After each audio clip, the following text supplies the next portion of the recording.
Chapter 6:16. After the Xianwen Club's activities ended, Zhouwen returned to his dorm and sent a message to the Dharch, saying that the items were ready for her to receive. "Send them over," the Dharch replied. Zhouwen sent the items through the Void Flower's teleportation door. Although they weren't worth much, they still cost Zhouwen more than 100,000 yuan. It made his heart ache slightly. "The Dharch, you previously said that only the first companion beast on the rankings has benefit. Then, will there be any other benefits for first place?" Zhouwen probed. "Why are you asking this? Your companion beast isn't good enough to rank first." "It's useless even if you know," the Dharch replied. "Even if I can't get first place, I can try my best to fight for a ranking. Will the other rankings give me any benefits?" From the Thearcha's tone, Zhouwen knew that it was as Sadie had said. "Yes, but if you can't rank in the top 10, the benefits are very limited. Your six-winged guardian dragon's Wheel of Destiny is almost useless in the pet battle. Based on the companion beasts on the rankings, it's not bad if it can eventually reach the top 30. The one on your ear hasn't even reached the mythical stage. It can't enter the top 100, the Dharch said. Can't I have other companion beasts?" Zhouwen said this inwardly and didn't send a message to the Dharch. He didn't want to expose his true strength in front of the Dharch. "The Dharch, what are the benefits of being on the rankings?" Zhouwen asked again. "Do you want to know?" The Thearcha's message quickly came back, but unfortunately, it wasn't an answer. "Yes," Zhouwen answered. "I won't tell you if you want to know." The Dharch even sent a smug emoji behind the message. Zhouwen couldn't do anything to the Dharch, so all he could do was stop talking. However, he was now certain that there were definitely benefits to being on the rankings. However, if his ranking was too low, the benefits wouldn't be great. Just as the Dharch said, the six-winged guardian dragon is indeed not suitable for one-on-one combat. Its ranking definitely can't be high. Which companion beast should I send to give it a try? Zhouwen was momentarily hesitant. Once he was on the rankings, he definitely had to fight. Once he fought, he had to expose his companion beast's strength, giving others a chance to figure out a way to restrain it. Zhouwen was now thinking about which companion beast to expose. It would have the least impact on him in the future. Zhouwen wasn't in a rush to make a decision. He still had plenty of time, so he didn't need to be anxious. Furthermore, the rules of the ranking were that only low-level challengers could challenge high-level challengers. Zhouwen didn't plan on challenging Primordial Sword Immortal right from the start. "I have to ask Xing first if the Special Inspector Bureau and the Cape family's companion beasts are on the rankings. I'll start with them." Zhouwen planned on catching them off guard and killing a few of their companion beasts on the rankings before personally settling scores with them. Zhouwen sent a message to Xing, but Xing didn't reply. He had no idea what he was busy with. "Forget it. I'll give it a try and see if I can use Grim Demon's blood to advance the First Order of Chaos." Zhouwen called Demonic Neonate over. "Neonate, get Grim Demon out. I need him to do something," Zhouwen said to Demonic Neonate. Demonic Neonate remained silent as she summoned Grim Demon from the ancient sword. After Grim Demon appeared, his entire body was like a blob of black demonic aura. He looked like a human, but it was impossible to see what he really looked like. Clang! Zhouwen placed a washbasin in front of Grim Demon and said, "I need a bit of your blood. I don't need too much. Just half a basin will do." Grim Demon's expression instantly darkened. Thankfully, his body was a black demonic aura, so his expression couldn't be seen. "No," Grim Demon said through gritted teeth. "Neonate." Zhouwen looked at Demonic Neonate. Demonic Neonate turned to Grim Demon and glared at him. Grim Demon immediately cowered. He gritted his teeth and said to Zhouwen, "The blood of us guardians is our life essence. There's not much in total, so it's impossible for me to give you that much. At most, I can only give you 1 drop. 100 drops, Zhouwen bargained. 2 drops. I really can't give any more." Grim Demon's voice trembled as though he was trying his best to suppress the anger in his heart. 99 drops. I can't give any less, Zhou said without a change in expression. After a final round of bargaining, Grim Demon refused to add any more drops no matter what. No matter how much Zhou threatened or tempted him, it was useless. So be it. Give it to me. Zhou didn't force Grim Demon any further when he saw that he had the intention to risk his life. If it was really useful, 1 drop was enough. 5 drops was more than enough. Grim Demon reluctantly extended his hand and pointed. 5 drops of black liquid that resembled ink and emitted demonic aura flew out and floated in front of Zhou. Zhou reached out and grabbed the 5 drops of Grim Demon's blood in his palm. Then, he said to Demonic Neonate, "All right, take him back." Demonic Neonate extended the ancient sword in her arms. Grim Demon could only obediently possess the ancient sword. Be good. Go play with Banana Fairy. Zhou patted Demonic Neonate's head and carried the 5 drops of Grim Demon's blood into the training room. He circulated the First Order of Chaos in a bid to absorb the 5 drops of Grim Demon's blood, but the First Order of Chaos seemed to reject it and failed to absorb it. Can't I absorb it? Zhou was somewhat disappointed. This proved that the attributes of the two were incompatible. Even if he forcefully absorbed the 5 drops of Grim Demon's blood into his body, it wouldn't be of much use. Does it really have to be the blood of the Guardian in Ant City? Zhou frowned as he looked at the 5 drops of Grim Demon's blood in front of him. After some thought, he realized that he couldn't waste the 5 drops of blood. Zhou switched to a few other essence energy arts, hoping to see if they could be compatible with Grim Demon's blood. In the end, they changed again. Although there were strong and weak repulsions, none of them were compatible with it. Just as Zhou was feeling depressed, he suddenly felt a burning sensation in his ear. Could it be that Truth Listener is about to hatch? Zhou summoned Truth Listener and saw that it was still in its companion beast form. It hadn't hatched. However, the moment Truth Listener appeared, the 5 drops of Grim Demon's blood were sucked away by it.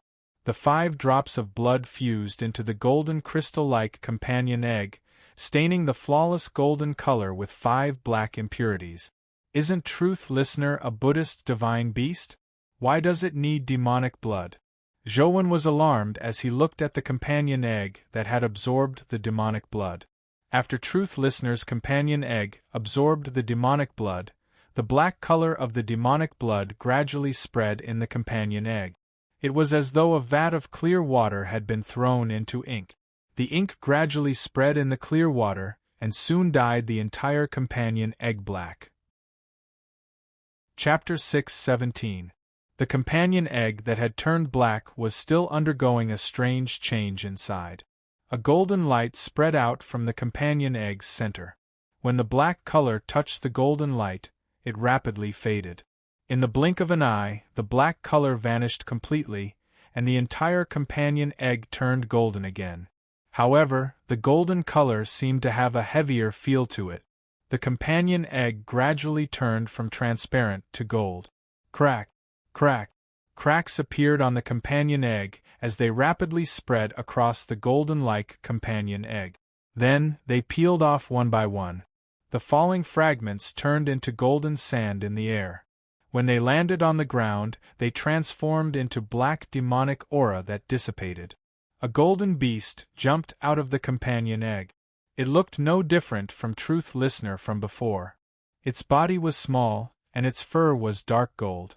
There were 6 golden rings on its 6 ears, and its eyes seemed to contain golden lightning. Zhou extended his palm and Truth Listener jumped onto it.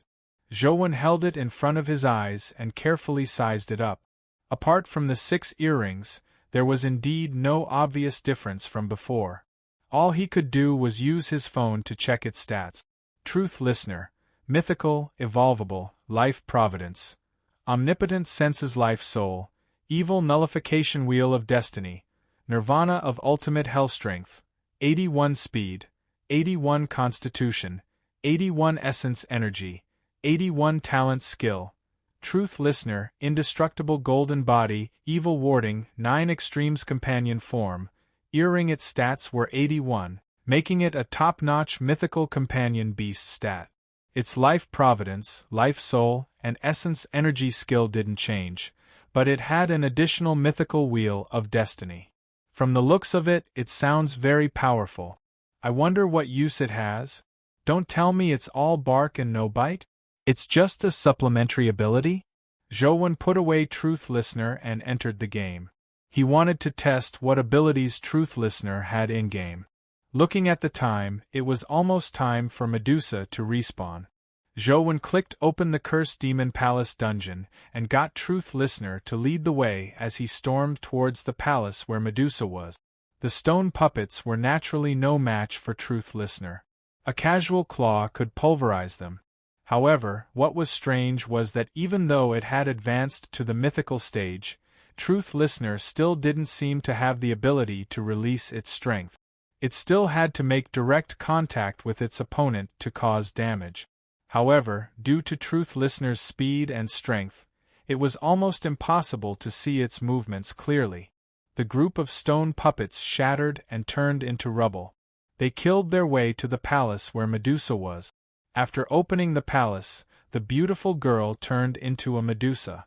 Truth Listener, it's time to show your strength. Go. Let me see how strong your wheel of destiny is. Zhou ordered Truth Listener to use its wheel of destiny. Kacha. Just as Zhou gave the order, one of the 6 golden bangles on Truth Listener's ear shattered and fell. The fragments disintegrated into golden sand in the air before transforming into demonic aura that dissipated. At the same time the golden bangle shattered, a terrifying demonic aura erupted from Truth Listener's dark golden body. It caused its body to expand with the demonic aura and undergo some strange changes. Its petite body turned into a behemoth that was several meters tall in a short period of time. Its dark golden fur also turned into scales, making it look like a terrifying ape covered in dark golden scales. Its body also emitted a strange demonic aura. This demonic aura was completely different from Grim Demon's demonic aura. It made one feel even more evil. Medusa had already used the Eyes of Petrification to look at Truth Listener, but when the light of the Eyes of Petrification swept across Truth Listener's body, it was useless. It was unable to petrify its body. However, Truth Listener's body tore through space violently and instantly appeared in front of Medusa. Its claws grabbed Medusa's head, and its dark golden hook-like nails pierced into her head. In the next second, Zhou saw an extremely brutal scene. Truth Listener's claws tore the demoness body into 2 as demonic blood splattered everywhere. Roar. After throwing the corpse to the ground, Truth Listener roared at the sky as though it was venting the violent desire in its chest. Come back. Zhou unsummoned Truth Listener because he felt that its emotions were extremely unstable. There were signs of it losing control. Upon receiving Zhou order, the violent Truth Listener leaped up and pounced at the blood-colored avatar. Its monster-like body shrank in midair as a golden earring condensed out of thin air and locked onto its ear again. By the time Truth Listener flew to the blood-colored avatar's ear, it had already returned to its original size. There was a golden earring on each of its 6 ears. The violent emotions from before vanished as well. When it landed on the blood-colored avatar's ear, it turned into a tiny dark golden earring that hung on its earlobe. Was that Truth Listener's wheel of destiny? Why did its emotions become so irritable with the activation of the wheel of destiny? It has 6 earrings on its ear. Only 1 shattered just now. If the other 5 shatter, will there be any different changes? Zhou wanted to give it a try, but when he thought of Truth Listener's ferocious and violent appearance, he temporarily gave up on the idea. As Truth Listener's owner, he could sense Truth Listener's thoughts. Truth Listener's emotions were already extremely unstable. If it became even more violent, Zhou didn't know if it would still listen to his orders. What's going on with this fellow? Zhou frowned inwardly. Tyrant Behemoth was a famous ferocious beast, but it wasn't as violent as Truth Listener. As for Truth Listener, it was a legendary auspicious beast. After its Wheel of Destiny was activated, it was truly unfathomable for it to be so violent. Zhou went online to check up on the myths and legends regarding Truth Listener.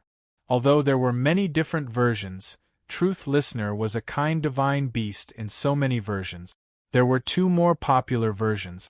One of them was that Truth Listener was a white dog. It was born in the human world with Ksitigarbha Bodhisattva's incarnation. After Ksitigarbha Bodhisattva's incarnation died, it had been loyally guarding him. It refused to leave even if it died, eventually becoming a divine beast. The mounts of the four bodhisattvas each represented a type of attribute. Truth Listener represented loyalty. However, Zhou Truth Listener didn't look like a white dog, nor did it look like a traditional elephant. It looked more like a golden monkey. Therefore, Zhou felt that this Truth Listener didn't match the first legend of Truth Listener. There was also a second version of the legend. In the second version of the legend, Truth Listener was a hell beast born in hell. As it was born in the deepest depths of hell, it had the responsibility of guarding hell. Zhou was more inclined to this version of the legend. However, even so, Truth Listener, which suppressed hell, should be a kind divine beast. Why was it so violent? Could it be that the 6 golden hoops or grim demon's blood caused something to happen to Truth Listener? Or is Truth Listener like this to begin with? Zhou couldn't determine the reason. He checked a lot of information, but he couldn't figure it out. Sogu. Chapter 6:18. Thankfully, as long as Truth Listener didn't use the Wheel of Destiny, it wouldn't be a problem. Zhou tried a few times, but even if it used the ultimate Hell's Nirvana, only one earring would shatter each time. It made it extremely violent, like a ferocious beast from hell. Even so, Truth Listener could still carry out Zhou orders completely. However, its unstable emotions worried Zhou. Having activated the Wheel of Destiny, Truth Listener's combat strength was extremely powerful. It could fight Qiongqi head-on without being at a disadvantage. As for Qiongqi's attack, it couldn't cause any damage to its body. All it could do was use its speed to deal with Truth Listener. However, Truth Listener's speed wasn't slow either. In the end, Qiongqi was killed by Truth Listener. However, this was with the Wheel of Destiny activated. Without the Wheel of Destiny, although Truth Listener wouldn't be killed, it wouldn't be Qiongqi's match. However, because Truth Listener's indestructible golden body was too powerful, it was at most slightly injured. Even Medusa's eyes of petrification was useless against it. Apart from Torch Dragon's bright torch vision world, there was no other power that could directly kill it. Since he couldn't find any problems, Zhou had no choice but to stop thinking about it. After careful consideration, he decided to try his best not to let Truth Listener use its Wheel of Destiny. Most of the time, it appeared on Zhou's ear in the form of an earring. After advancing to the mythical stage, Truth Listener's ability became even more insane. Not only did its range increase, but it could also hear weaker movement. Although he didn't know the principle behind it, Truth Listener could actually hear colors. Just this alone made it much stronger than before. You want to snipe the Bureau and the Cape family's mythical companion beasts on the rankings? And Xing didn't reply to the message, but he personally came to Zhou. Yes, Zhou answered frankly. If you want to use Torch Dragon or Six-Winged Guardian Dragon, I suggest you not do so. Six-Winged Guardian Dragon, you've already exposed yourself too many times. It's very easy to find out that it belongs to you. Torch Dragon only exists in the Zhuolu battlefield. Now, only we are studying the temple beneath the Zhuolu battlefield. It's very easy to deduce who Torch Dragon's owner is. Although you are already very strong, it's best not to fall out with the 6 families now, Xing said. I understand. I still have a companion beast that no one has seen before. I usually don't use it. Now, I plan on letting it snipe the Cape family and the Bureau's companion beasts, Zhou said. That's fine. However, there aren't many mythical companion beasts in the Bureau, nor are they on the rankings. If you must take action, you can only start with the Cape family. This was the information of the 3 companion beasts on the Cape family's rankings. These 3 could be confirmed to be from their family, but the others couldn't be confirmed. It was best not to kill them casually. After all, these mythical companion beasts are the foundation of the Federation. It would be a pity if they were destroyed. And Sheng's words were actually a reminder to Zhou Wen not to implicate him too much. The Federation's situation wasn't good. In the future, after the dimensional zones were broken, they would still need these mythical companion beasts to protect humanity. They were not only the private property of the Cape family, but also the future hope of the Federation. Don't worry, I know what to do. Zhou Wen originally didn't plan on massacring them, but he definitely had to settle the score with the Cape family and the Bureau. He could confirm that they were the 3 mythical companion beasts of the Cape family. One was the Inferno Dragon ranked 91, and the other was the Lightning Sprite King ranked 63. They were ranked even lower than Zhou Wen's 6-winged Guardian Dragon. Although killing them would make the Cape family feel the pinch for a long time, alerting them would make them wary. It was impossible for them to give Zhou Wen a second chance. Therefore, Zhou Wen targeted the highest-ranked chimera of the Cape family. It was ranked 13th. The chimera's appearance was very strange. It had a lion's body, a venomous snake's tail, and a pair of bat wings. It also had 3 heads. One head was like a lion, one was like a goat, and the other was like a single-horned dragon. Up to now, no other companion beast had challenged the chimera. Therefore, their understanding of the chimera was limited to its past achievement. More than 10 years ago, an evil dragon had broken out of its seal and wreaked havoc in the coastal cities of the Federation.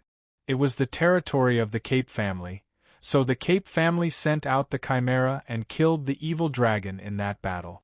Legend had it that the evil dragon had left behind a companion egg. It was the Inferno Dragon that was on the rankings. According to the information that was leaked back then, the chimera had many attributes. Poison and fire were proven abilities. There were still some other abilities that hadn't been confirmed. Most of them were just guesses. After reading the limited information on the chimera, Zhou Wen had already decided to start with it. He had to kill it in one strike. As long as the Cape family dared to accept the challenge, they wouldn't even have the chance to admit defeat. I'll let Tyrant Behemoth go.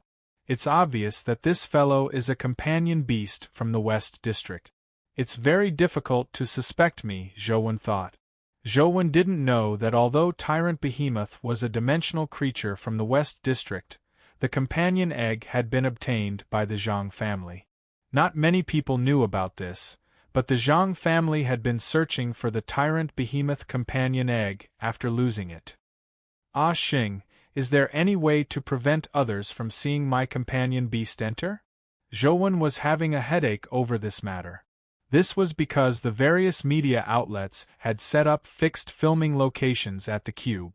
It could be said that they surrounded the black cube tightly and filmed it 24 hours a day. If he brought Tyrant Behemoth to participate in the battle, he would definitely be photographed. If Tyrant Behemoth appeared in Luoyang, it would be much less meaningful for it to appear. If I go to the cube to fight in the major cities, I'll definitely be photographed. And Xing thought for a moment and said, how about this? You're already very familiar with the path between White Cloud Mountain and Mount Laojun. In the 400-kilometer Funyo mountain range, there's an ancient town. There's also a cube in the ancient town. As it's too remote, there are many dimensional zones around it. No one lives there, and very few people pass by. I'll draw a map for you. Go there. Zhou Wen was overjoyed. After getting the map, he packed his things and headed for the ancient town. Mount Laojun and White Cloud Mountain were part of the Funyo mountain range. Zhou Wen was indeed very familiar with the path here. He went deep into the mountain range alone. With many mythical creatures protecting him, there wasn't much danger. However, Zhou still avoided the known dimensional zones to prevent himself from falling into unknown danger. He smoothly arrived at the ancient town that Enxing had mentioned. Indeed, it had become an empty town. Many of the houses in the town had collapsed, and many of the buildings were covered in green plants. Zhou walked into the town and walked along the stone path. In the past, this place was probably a tourist attraction. Although the town wasn't big, the construction wasn't bad. Unfortunately, it was now abandoned. As it was surrounded by mountains on three sides, the sky darkened earlier. When Zhou walked into the town, the sky was already very dark. Suddenly, Zhou saw a small shop with its lights on at the corner of the street ahead. Chapter 6:19. There's actually someone here? But even if there are people living here, the town's electricity should have been cut off. Why is there light here? Zhou was alarmed as he carefully approached the shop at the corner of the street. The shop was a mini-mart at the corner. Most of the LED lights on the signboard had been damaged, but a small number were still lit. In such an environment, it looked a little strange. Zhou used the Slander Listener Earrings ability. Although he was still very far away, the situation in the mini-mart was already reflected in his mind. It was like a holographic image, allowing him to see everything clearly. Furthermore, there were colors. Soon, Zhou saw a young man lying on a wooden rocking chair in the mini-mart. His eyes were closed as he rocked with the chair. On the wooden table beside the rocking chair were some messy snacks and a few open cans of beer. As the youth closed his eyes to enjoy the rocking of the rocking chair, he poured beer into his mouth. From time to time, he would throw a few snacks into his mouth. He looked rather satisfied. And on the counter beside him was an oil lamp. The style of the oil lamp was very similar to the Godfiend-era oil lamp. It was obvious that it wasn't something from the East District. The oil lamp's flames emitted white light. Strangely, the lights in the mini-mart lit up amidst the white light. There was also a fan that was spinning. Just as Zhou took a look, the oil lamp's flames suddenly flared up. Instantly, there was a burst of white light, immediately rendering Truth Listener's ability useless. He couldn't hear the situation in the mini-mart. Zhou was alarmed as he looked at the mini-mart. He saw that the youth had already walked out of the small city and was looking at him. Beside the youth, the oil lamp floated in the air. The flames had already transformed into the appearance of a deity. It was somewhat similar to the legendary Aladdin's magic lamp. When the youth saw Zhou, his expression seemed to change. He stood there and sized up Zhou as though he was very curious about him. Zhou also sized up the youth. He looked to be in his late 20s. He wasn't the handsome type, but he was very stylish. He was the type that was filled with masculine charm. Zhou was certain that he had never seen him before. He looked rather unfamiliar. As for the lamp beside him, Zhou recognized it. It was Genie on the rankings. He was once ranked 3rd, but now, he had fallen to 9th. His ranking wasn't bad. Please don't misunderstand. I don't have any ill intentions. I was just passing by and saw some lights, so I came over to take a look out of curiosity, Zhou said. The young man curled his lips and smiled. It's fate that we meet. There's no one else here except for us. Why don't we come in and have a drink or two? It will also save us from the long, lonely night. Thank you for your kind intentions. I still have something to do and need to continue on my way. I won't disturb you any further. Zhou felt that the youth was a little odd and decided to stay far away from him. To his surprise, the youth said with a smile, "This place is surrounded by mountains on 3 sides. Apart from the way we came, there's no other way out. And in such a godforsaken place, the only useful thing is probably the black cube in the town square. Are you here because you don't wish for others to see your companion beast on the rankings like me?" The youth's guess was naturally spot on. Although Zhou wanted to deny it, he couldn't seem to find a reasonable excuse. Now that you've seen my genie, even if I know that your companion beast is on the rankings, we have each other's weaknesses. Neither of us will suffer a loss. I've been here for many days, but I haven't even seen a fly. It's really boring. Just stay here and chat with me, the youth said with a smile. Zhou didn't move. Since he had been discovered, he had already decided not to let Tyrant Behemoth fight here. Just as he was about to bid farewell and leave, the youth continued, "It's fine if you don't want to stay. However, you already know my secret, and I don't have anything on you. It's naturally impossible for me to let you leave alive." As he spoke, the genie beside the youth had already arrived in front of him. He stared at Zhou and took a deep breath. The body condensed from the lamp flames instantly doubled in size, as though a flaming vortex was flowing inside. The youth leaned against the door frame and drank another mouthful of alcohol before smiling at Zhou. "Do you want to fight my genie or stay and have a drink with me? Choose for yourself." "Sorry," Zhou said as he turned around and left. However, the youth had no intention of taking action. He only said indifferently, "You know that my companion beast is Genie, but you aren't moved at all. You even came to this godforsaken place to be on the rankings. The companion beast you have must be extraordinary. At the very least, it's not inferior to my Genie. Even if you aren't on the rankings here, I can guess that it's your companion beast as long as I see a new top mythical companion beast on the rankings." Zhou didn't stop as he continued walking forward. The youth's voice continued. "Your name is Zhou, right? Everyone in the bureau has a photo of you. Are you from the bureau?" Zhou turned to look at the youth. If the youth was really from the bureau, he could only use all means to bury the youth today, even though he didn't like killing. "Don't misunderstand. I have nothing to do with the bureau." The youth spread out his hands indifferently and said, "I'm the same as you. I'm also a target of the bureau. I've seen your photo and some information from the bureau, so I recognize you. You came here to be on the rankings and have a powerful companion beast. I'm guessing you must be up to something. However, the bureau doesn't seem to have any mythical companion beasts on the rankings. I recall that your grudge with the Cape family runs rather deep. Don't tell me you want to challenge the Cape family's companion beast on the rankings?" The youth thought for a moment and laughed. "Chimera? You want to challenge a chimera, right? Who are you?" Zhou frowned at the youth. He didn't say a word, but the youth could guess so many things just by looking at him. It was as though he had flipped through his memories. It left Zhou somewhat surprised. "Don't cry, Knight. I'm ranked first on the bureau's wanted list.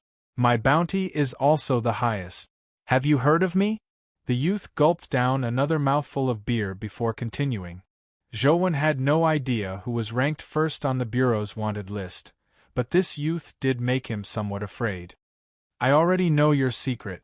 Unless you kill me or give up on your plan, it's the same no matter where you are on the rankings. Why don't you stay and have a few drinks with me? It'll save you from being lonely in this remote mountain range." The youth threw a can of beer at Zhou. Sogu. Chapter 620. Zhou gaze focused as he slashed out with the Golden Overlord sword in his hand. The Golden Sword aura instantly annihilated the beer and continued shooting at Uncrying Knight. The genie in front of Uncrying Knight spat out a blazing white flame. The Golden Sword aura collided with the flames like a sword wheel and split them apart. At the same time, it split Genie's body into two and continued slashing at Uncrying Knight. A look of surprise flashed in Uncrying Knight's eyes as he quickly moved sideways and dodged the Golden Sword aura's slash by a hair's breadth. However, the sword wheel formed by the Golden Sword aura suddenly reversed and slashed at Uncrying Knight's back at an even faster speed. It was none other than the returning Wind Primordial Energy skill. Just as the Golden Sword wheel was about to touch Uncrying Knight's back, Uncrying Knight suddenly used a strange posture. As his body leaned forward, he spun with his left foot, twisting his body to dodge the Golden Sword wheel again. The Golden Overlord sword in Zhou hand wasn't idle either. He activated Transcendent Flying Immortal and fused with the sword beam. his figure tore through the void and slashed at Uncrying Knight like a golden bolt of lightning. Uncrying Knight's expression was solemn. Black matter condensed on his hands, transforming into bracers that wrapped around his arms and palms.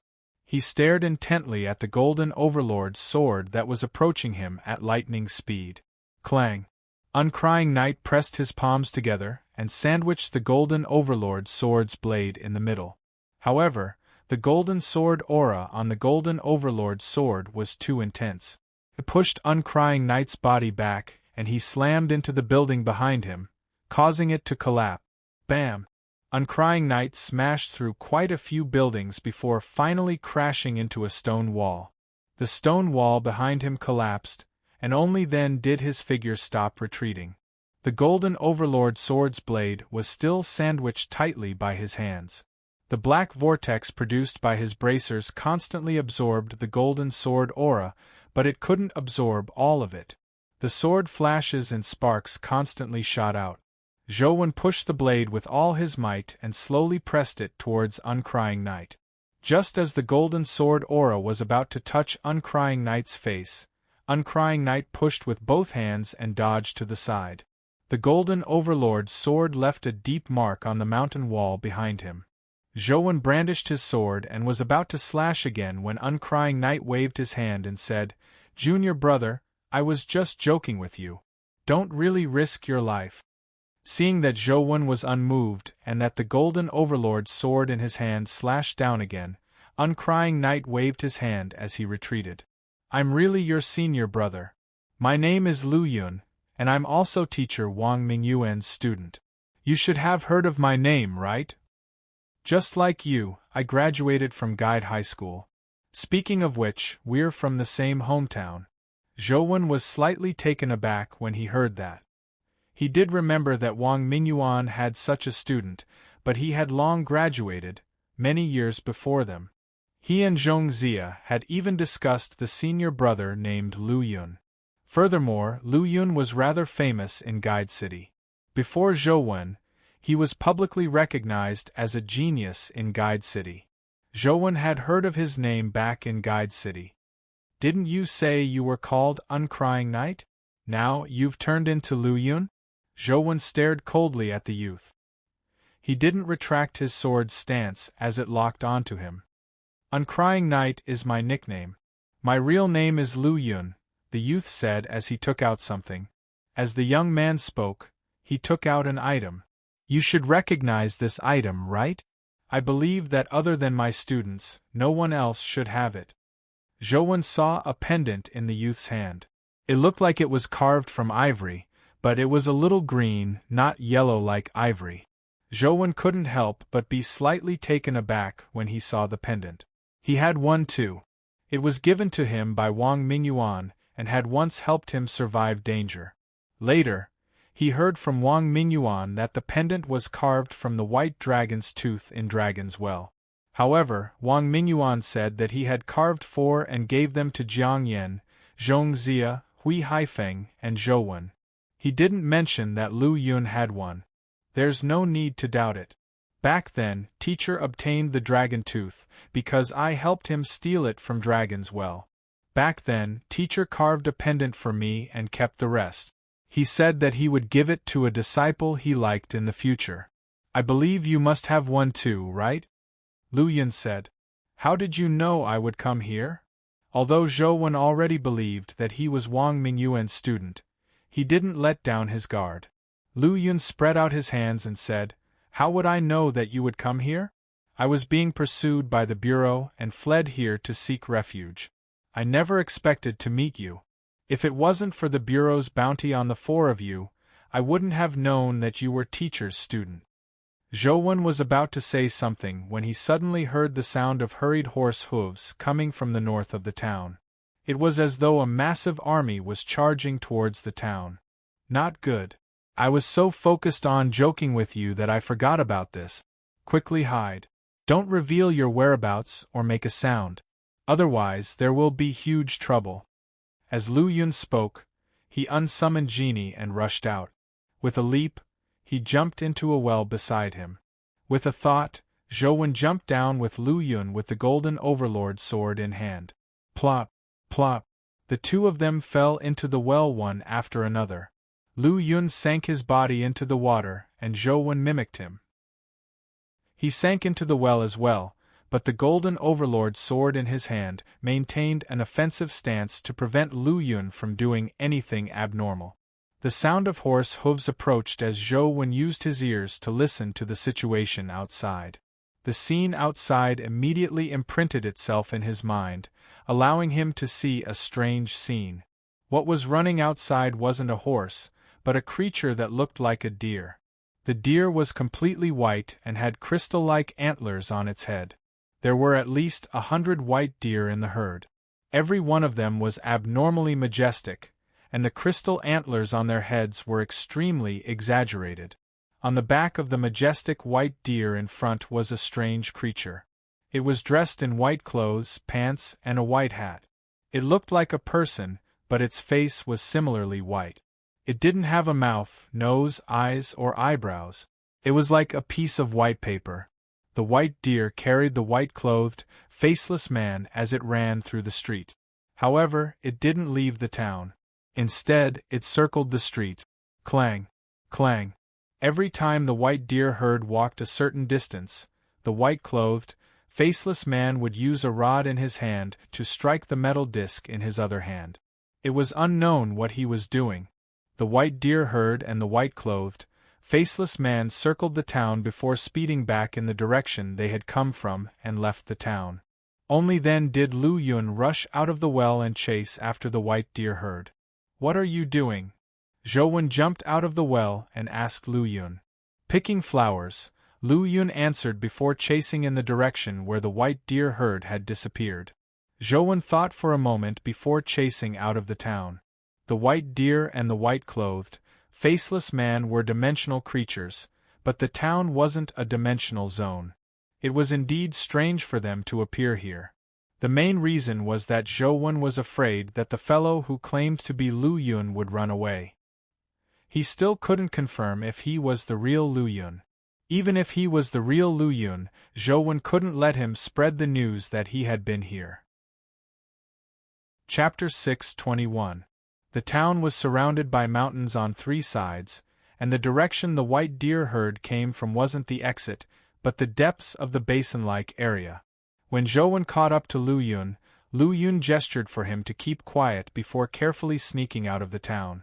Zhou followed behind him, wanting to see what he was up to. Lu Yun seemed to be very familiar with the path here. He burrowed through the trees and grass and soon, he hid in a patch of grass. Zhou also burrowed into the grass and realized that there was a lake outside. The lake wasn't very big, and there were large patches of grass and a small forest around it. At that moment, the white deer herd was on the grass by the lake. The bright moonlight scattered on the grass and the surface of the lake, covering the grass and the lake with a layer of luster. It looked abnormally beautiful, like a paradise on earth. Most of the white deer had their heads lowered as they slowly ate the grass on the grass. Only the leading white deer stood straight by the shore. The white-clothed, faceless man was also staring at the lake. Although he didn't have eyes, he gave off the feeling that he was staring intently at the center of the lake. Clang, clang, clang. After a while, the white-clothed, faceless man used the rod in his hand to knock on the metal disc. With this knock, the white deer that were eating grass raised their heads and leaned towards the leading white deer. The leading white deer actually walked towards the lake. What was amazing was that the white deer actually walked slowly on the surface of the water. It did not sink into the water. Circles of ripples spread under its hooves.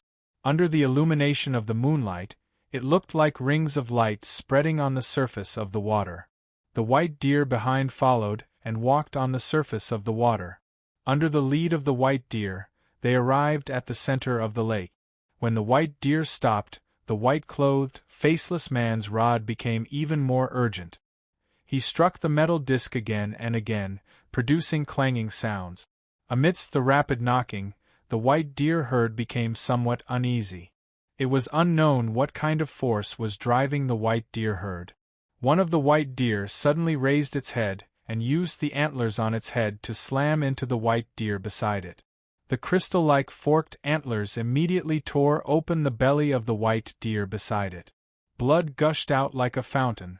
As if the curtains had been drawn, the entire herd of white deer became violent and constantly killed each other on the surface of the lake. Deer blood dyed the lake red in an instant, and the corpses of the dead white deer sank into the water. When Zhou saw this strange scene, he was somewhat curious. He wanted to know what the white-clothed, faceless man was doing. More and more white deer died and sank to the bottom of the lake. Not long after, only the leading white deer was left standing on the surface of the lake. The lake, which was originally as clear as crystal, had been dyed purplish-red by the blood of the white deer. It was like a huge blood-red gem, emitting a strong smell of blood. Gulp, gulp. In the middle of the lake, tiny bubbles appeared, as if the lake water was boiling. However, the temperature of the lake water did not rise. After a while, Zhou heard a splash. Then, he saw a white flower break out of the water and float on the surface. The flower had 6 petals that spread out in a hexagonal shape.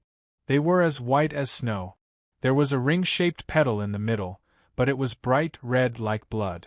It looked a little like a daffodil, but its flower bud was more than a meter in diameter. With the appearance of the flower, the lake water that had been dyed purplish-red gradually faded. As for the snow-white petals, they were gradually dyed red as though the petals had absorbed the blood in the lake.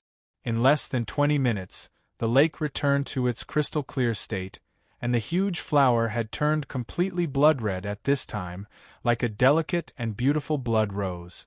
The white-clothed, faceless man waved his palm, and like a blade, he beheaded the white deer he was riding on.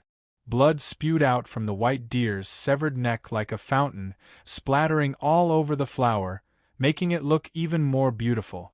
The white deer leader's corpse sank into the water, but the white-clothed man didn't react at all. He stood on the surface of the water, his featureless face still facing the blood flower as though he was staring at it. From the looks of it, the white-clothed, faceless man's target should be that flower. What's the use of that flower? As Zhou was pondering over it, he saw a red glow emit from the flower. It was as though something was flashing in the petals. The white-clothed, faceless man, who had been standing there motionless, finally moved. He extended a hand and grabbed at the middle of the petals. Lu Yun, who was lurking beside Zhou, suddenly rushed out like a stream of light towards the flower. At the same time, he threw the oil lamp in his hand at the white-clothed, faceless man. The oil lamp spewed out flames in the air, transforming into a godlike genie. It spewed out flames that resembled a tornado at the white-clothed, faceless man. While the flames were entangling the white-clothed, faceless man, Lu Yun reached out to grab the petals. With a wave of his sleeve, the white-clothed, faceless man immediately extinguished the flames spewed out by Genie. At the same time, the white wooden pole in his other hand struck at Lu Yun.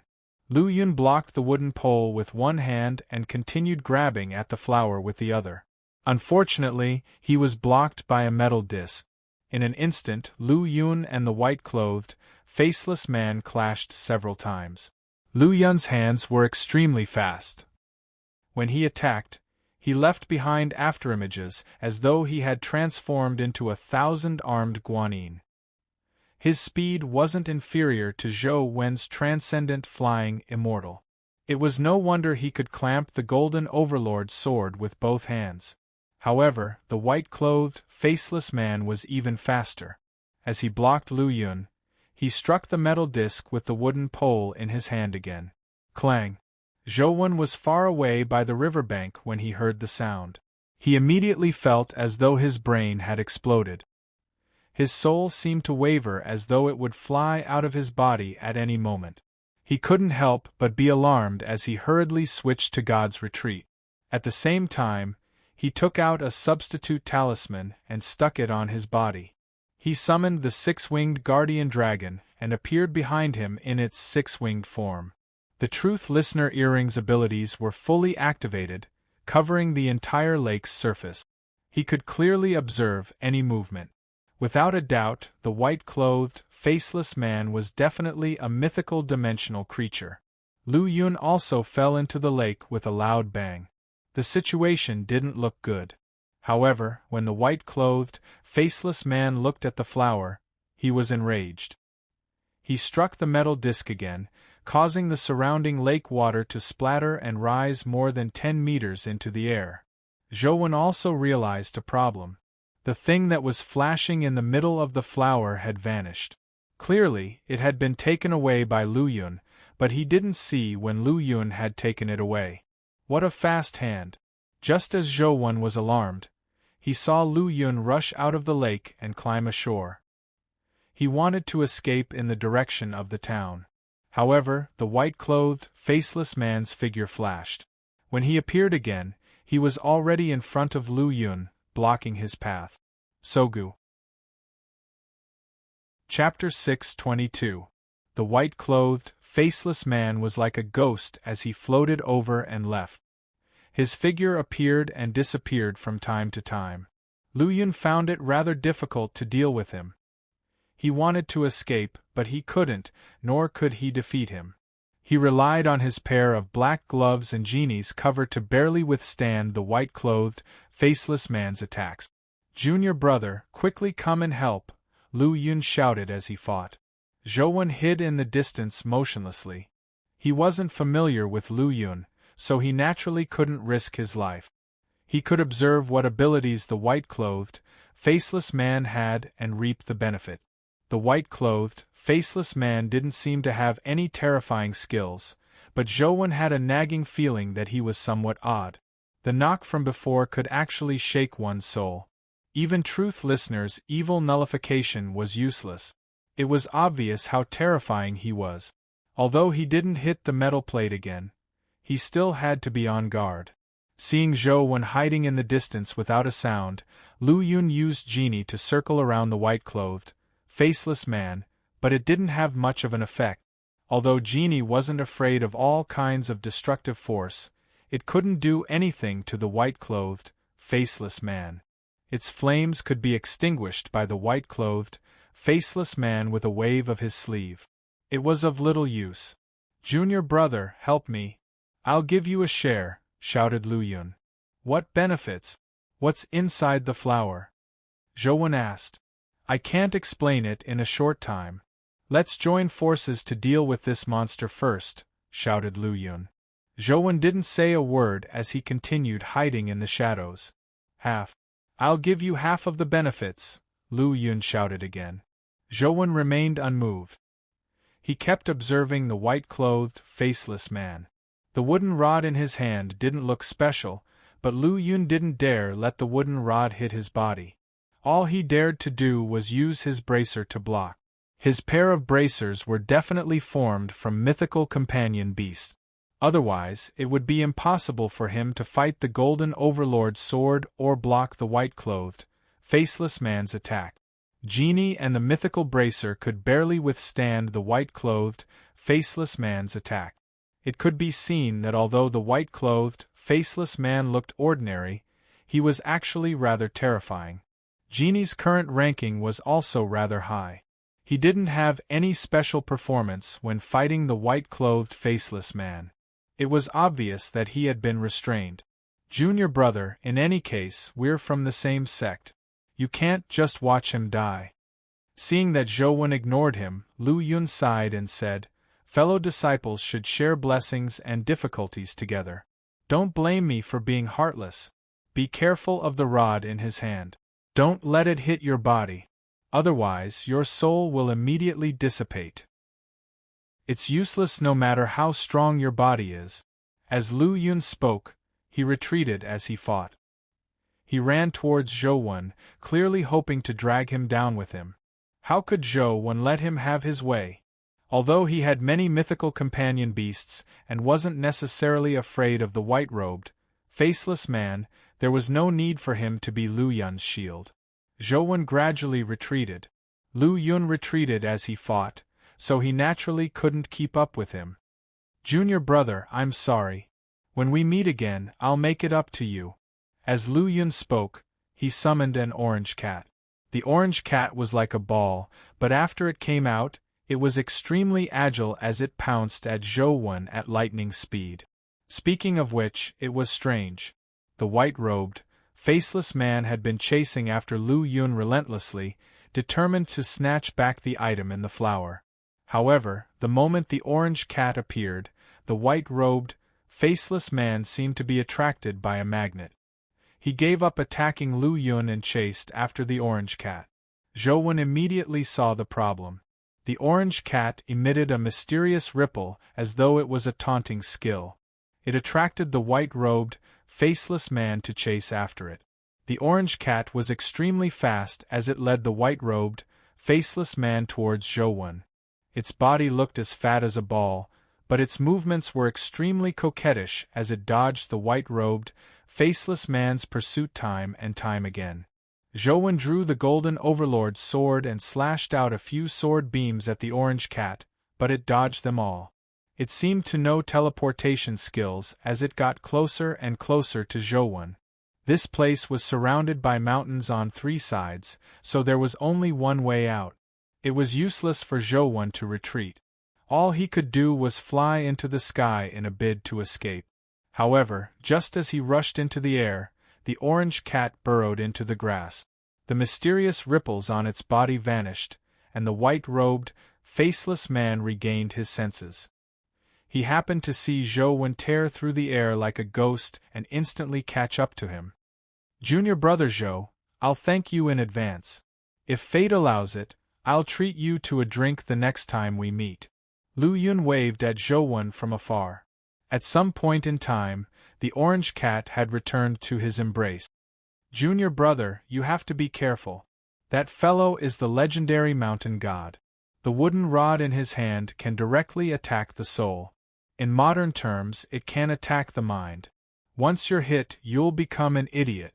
You have to be careful." Lu Yun's voice came from afar as it became softer and softer. Finally, it was inaudible. When Zhou heard Lu Yun's words, he roughly guessed what the white-robed, faceless man was. The mountain god mentioned in ancient times wasn't the embodiment of a mountain, but a powerful spirit monster in the mountains. There were many types. One of them was extremely terrifying. It was called Ba. Legend had it that it was the ancestor of zombies. Wherever it passed, it would leave everything scarlet. It could devour clouds and devour dragons. It was an extremely terrifying existence. Zhou guessed that the white-robed, faceless man was probably something similar. However, he wasn't as terrifying as the legendary Ba, but he wasn't someone to be trifled with. The wooden rod in the white-robed, faceless man's hand was so powerful that it was probably the manifestation of some plant-type mythical creature. It was unknown how the white-robed, faceless man had obtained it. Also, the metal disc in his other hand wasn't an ordinary item. Against such a strange thing, Zhou didn't give it any chance. He directly summoned Truth Listener. Truth Listener was a divine beast that suppressed hell. It definitely had the ability to restrain all kinds of demons and ghosts. If he didn't use it now, when would he? The moment Truth Listener appeared, the white-robed, faceless man's body trembled. His legs seemed to go limp as he turned to run. His previous might and baneful aura vanished as he ran like a stray dog. However, Truth Listener transformed into a stream of light and chased after the white-robed, faceless man. It smashed his head with its claw. With a clang, the white-robed, faceless man fell to the ground dead. The wooden rod and metal disc in his hand fell to the ground. Before Zhou could walk over, Truth Listener had already dug out a crystal from his chest and swallowed it. Although Zhou had imagined that Truth Listener could restrain these things, he never expected it to be so powerful. Truth Listener didn't even use the Wheel of Destiny to kill the white-robed, faceless man with a single slap. Without any time to stay, Zhou picked up the wooden rod and metal disc and stored them in the chaos space. He got Truth Listener to return to his ear before chasing in the direction of the town. Chapter 623. Lu Yun fled back to the town, but he didn't leave immediately. Instead, he returned to the supermarket at the corner of the street and took some things. After a while, he walked out again. Junior brother should be fine, right? He won't be killed, right? Lu Yun looked in the direction of the lake and muttered to himself. However, in the blink of an eye, Lu Yun muttered to himself as though he was consoling himself. A person that teacher has taken a fancy to shouldn't die so easily. Furthermore, since he dares to target a chimera, the companion beasts on him must be extraordinary. They aren't inferior to Genie. With that golden greatsword and six-winged guardian dragon, even if he can't defeat Mountain God, he should be able to escape.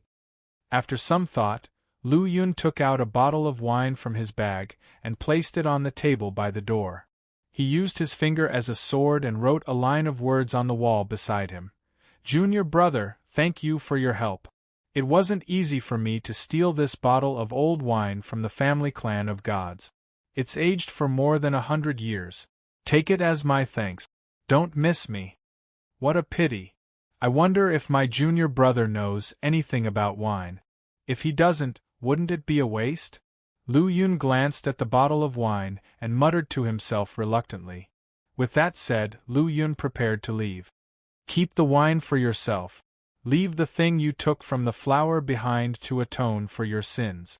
A voice sounded from the roof not far away. Lu Yun's expression changed drastically. He looked up and saw Zhou Wen standing on the roof opposite him. He immediately smiled. Junior brother, you've really surpassed your predecessors. You killed that mountain god so quickly. You're much stronger than me. It's no wonder teacher thinks so highly of you. He even called you to his side before he left. You are indeed elite. As Lu Yun spoke, he retreated to the side, looking like he was preparing to escape. If I were you, I would stand there and not move. Zhou Wen didn't stop him, and only said indifferently, I also want to have a good chat with you, junior brother. Unfortunately, the Bureau is pursuing us too closely. If I stay here, I'm afraid I will implicate you. That wouldn't be good. I'll make a move first. As Lu Yun spoke, he suddenly exerted strength in his feet and wanted to rush out.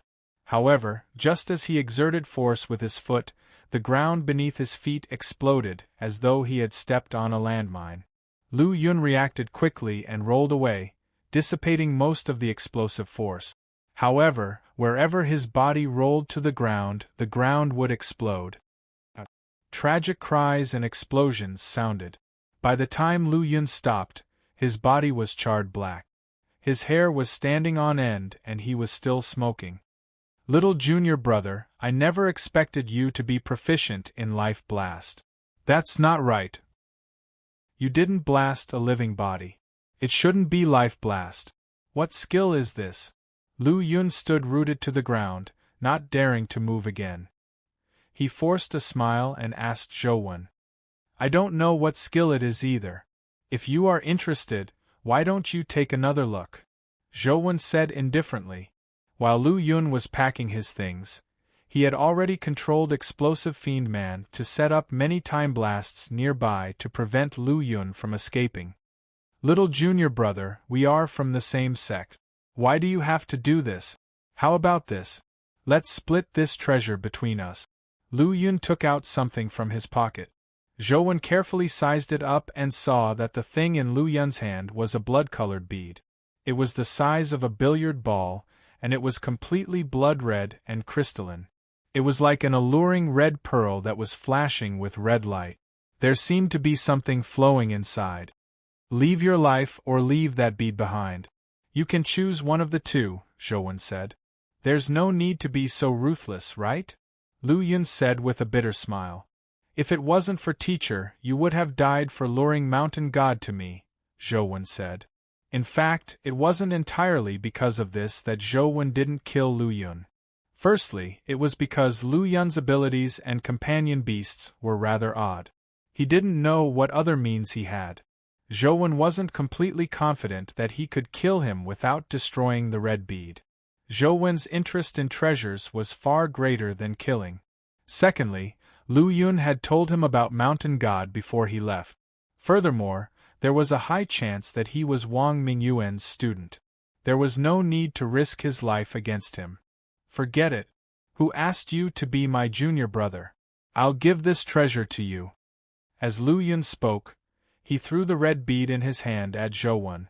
At the same time, he summoned Genie and got it to lead the way. He quickly fled in another direction, and the direction he chose wasn't to leave the town, but to the lake.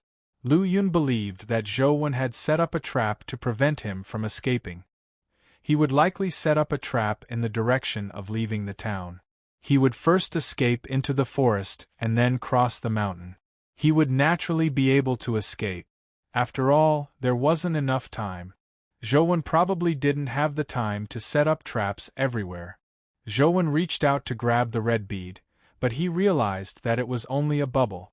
It shattered the moment he touched it. Junior brother, you're still too inexperienced to fight me. Lu Yun secretly held the red bead in his hand as he quickly rushed towards the forest outside the town. Genie led the way ahead without any explosions. Lu Yun believed that, as he had expected, Zhou didn't set up a trap in this direction. Genie was fine when he rushed into the grass, but when Lu Yun rushed into the grass, the vegetation suddenly exploded like bombs. Immediately, a series of tragic cries and explosions sounded. When everything quietened down, Lu Yun was already lying on the ground covered in injuries. His handsome face had turned black, and most of his hair had been charred. Keep running. Zhou came to Lu Yun's side and extended his hand. With a suction force, the red bead was sucked out of Lu Yun's sleeve and landed in Zhou's palm. Lu Yun rolled his eyes and said righteously, "What's the point of scheming and using traps to harm others? If you are truly capable, remove the traps around you and fight me fair and square. The treasure will belong to whoever wins," Lu Yun said righteously. Zhou curled his lips in disdain. This wasn't the first time he had suffered a loss. Wasn't he afraid of ghosts when walking at night? Wang Mingyuan's students looked young and handsome, but including Wang Mingyuan himself, none of them were serious enough to fight him openly unless he was crazy. Why are you being pursued by the bureau? Is it because of teacher? Zhou asked. That's not it. Lu Yun shook his head. This answer was somewhat out of Zhou's expectations, so he continued asking, then why? Because I stole something from the 6 families and the bureau's headquarters. Lu Yun puffed up his chest smugly, but with his appearance of having been struck by lightning, he didn't look very impressive. Sogu. Chapter 624. What did you steal? Zhou asked. Lu Yun opened his mouth, but he suddenly closed it. He now regretted it. He shouldn't have been greedy for the bottles of alcohol and food. After escaping, he should have left the town. Lu Yun originally imagined that Zhou wouldn't return so quickly and that he would definitely be pestered by Mountain God for a long time. To his surprise, Zhou had caught up so quickly and even had the time to set up so many time blasts. If he had known this would happen, he wouldn't have caused so much trouble. He would have long fled.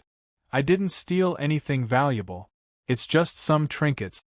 Lu Yun changed the topic and said, Junior brother, you've taken the treasure. It's time for me to leave. Can you put away those traps of yours?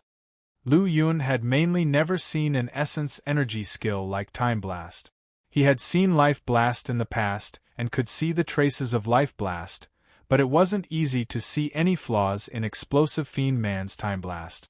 Furthermore, it wasn't only used on living creatures. This made him stumble and fall here. Sure. Sign here and you can leave. Zhou placed a piece of paper and a pen in front of Lu Yun. Junior brother, what are you doing? Lu Yun had experienced many things in his life. He knew that it wasn't as simple as signing an autograph. You can leave after signing, Zhou said. Lu Yun forced out a smile. It's not easy for us brothers to meet. As your senior brother, I'll stay and accompany you. You need an autograph even if you don't leave, Zhou continued. Lu Yun immediately wore a bitter expression. I say, junior brother, we share the same roots. Why the rush to torture each other? Can't we discuss this? Don't you want to know what companion beast I'll use to challenge Chimera? Then I'll let you experience it for yourself. Zhou Wen looked at Lu Yun and was about to summon Tyrant Behemoth. I'll sign. Before Zhou Wen could summon Tyrant Behemoth, Lu Yun quickly picked up the paper and pen and signed his name. Then, he handed it to Zhou Wen. Junior brother, what do you want this autograph for? As long as you don't spout nonsense, this autograph is useless. Don't worry. Zhou Wen folded it and put it away when he saw the word Lu Yun signed. In fact, it didn't matter if it was a real or fake name. As long as he signed it, Explosive Fiend Man's death list would take effect. Now, as long as Explosive Fiend Man thought, he could kill Lu Yun who had signed his name. All right, you can leave now. Zhou Wen turned around and walked towards the town square. Yu Zhou said. Zhou Yun and left. Lu Yun had suffered terribly because of the time blast. If he hadn't been worried about the time blast, he would have escaped long ago. Yun went to Yun was, Wen said, he was Yun. That's all. I didn't have much time just now. I only had time to set up so many. You have already detonated them, Zhou Wen said without turning his head. When Lu Yun heard that, his face turned green. If he had known this would happen, he would have been able to escape even if he was injured. He had been robbed of the red pearl for nothing, and he had even signed a name he didn't know was useful. Yun, he for. Lu. For him, T. Lu for him. Junior brother, if you don't explain the use of that signature, I won't feel at ease. I'll just follow you. Lu Yun had seen many strange essence energy skills. He knew that some special essence energy skills only needed a name to be able to kill someone from 1,000 kilometers away. Lu Yun didn't know what type of essence energy skill Zhou Wen's signature belonged to, nor did he know what use it had. How could he leave just like that? Up to you. Zhou Wen continued walking towards the town square. Junior brother, why don't we do this? I'll tell you a secret of the Cape family. How about you return that piece of paper to me? Lu Yun said as he walked. I hate hearing secrets the most, Zhou Wen said. However, Lu Yun continued disapprovingly, the secret I'm talking about isn't ordinary gossip. Back then, I tried my best to sneak into the bureau and a few large families and learned quite a lot of secret. You know the Zhang family, right? It's the Hero King's family. Do you know why the Zhang family dotes on the little princess of the Zhang family, Zhang Yuji? Why? Zhou Wen's interest was piqued. Because she's very special. The Zhang family's strength has skyrocketed in recent years. It's closely related to the Zhang family's little princess. I accidentally discovered this secret when I snuck into the Zhang family to steal something. Apart from the few upper echelons of the Zhang family, I'm afraid I'm the only one who knows this secret. Lu Yun deliberately kept him in suspense. Zhou Wen didn't pursue the matter. He walked all the way to the small square and saw the black cube. Seeing that Zhou Wen didn't pursue the matter, Lu Yun had no choice but to continue. I'll treat this secret as giving it to you for free. That Zhang family's little princess has a strange life providence. With this life providence, she can easily obtain the favor of any dimensional creature, making them treat her as one of their own. Think about it, what a terrifying ability this is.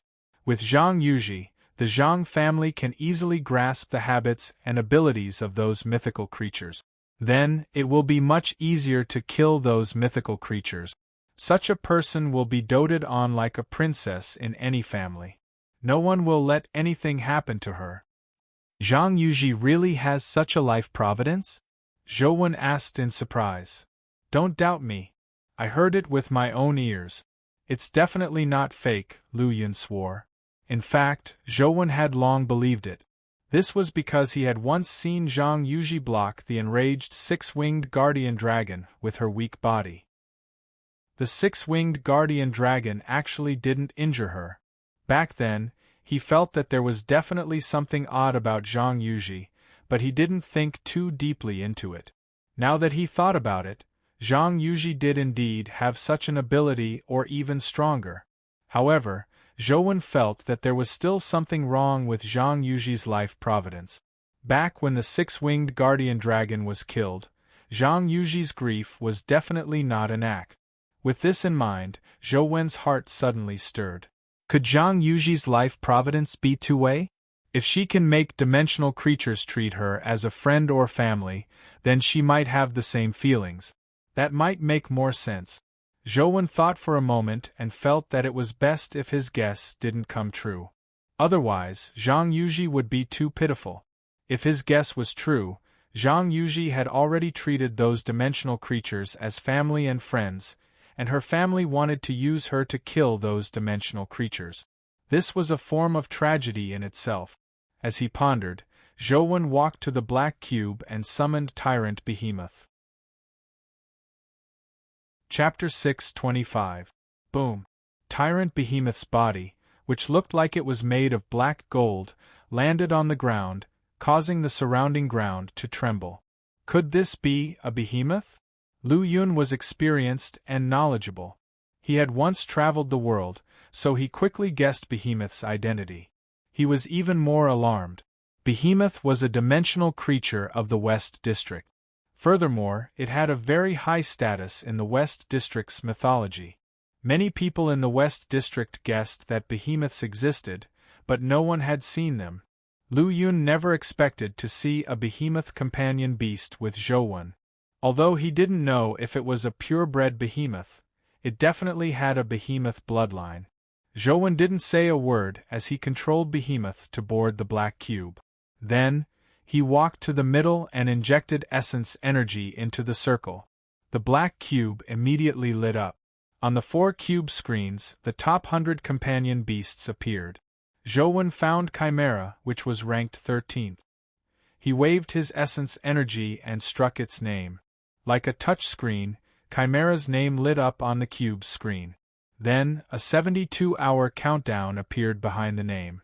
If Chimera didn't accept the challenge within 72 hours, Tyrant Behemoth would replace Chimera's ranking and push it off the list.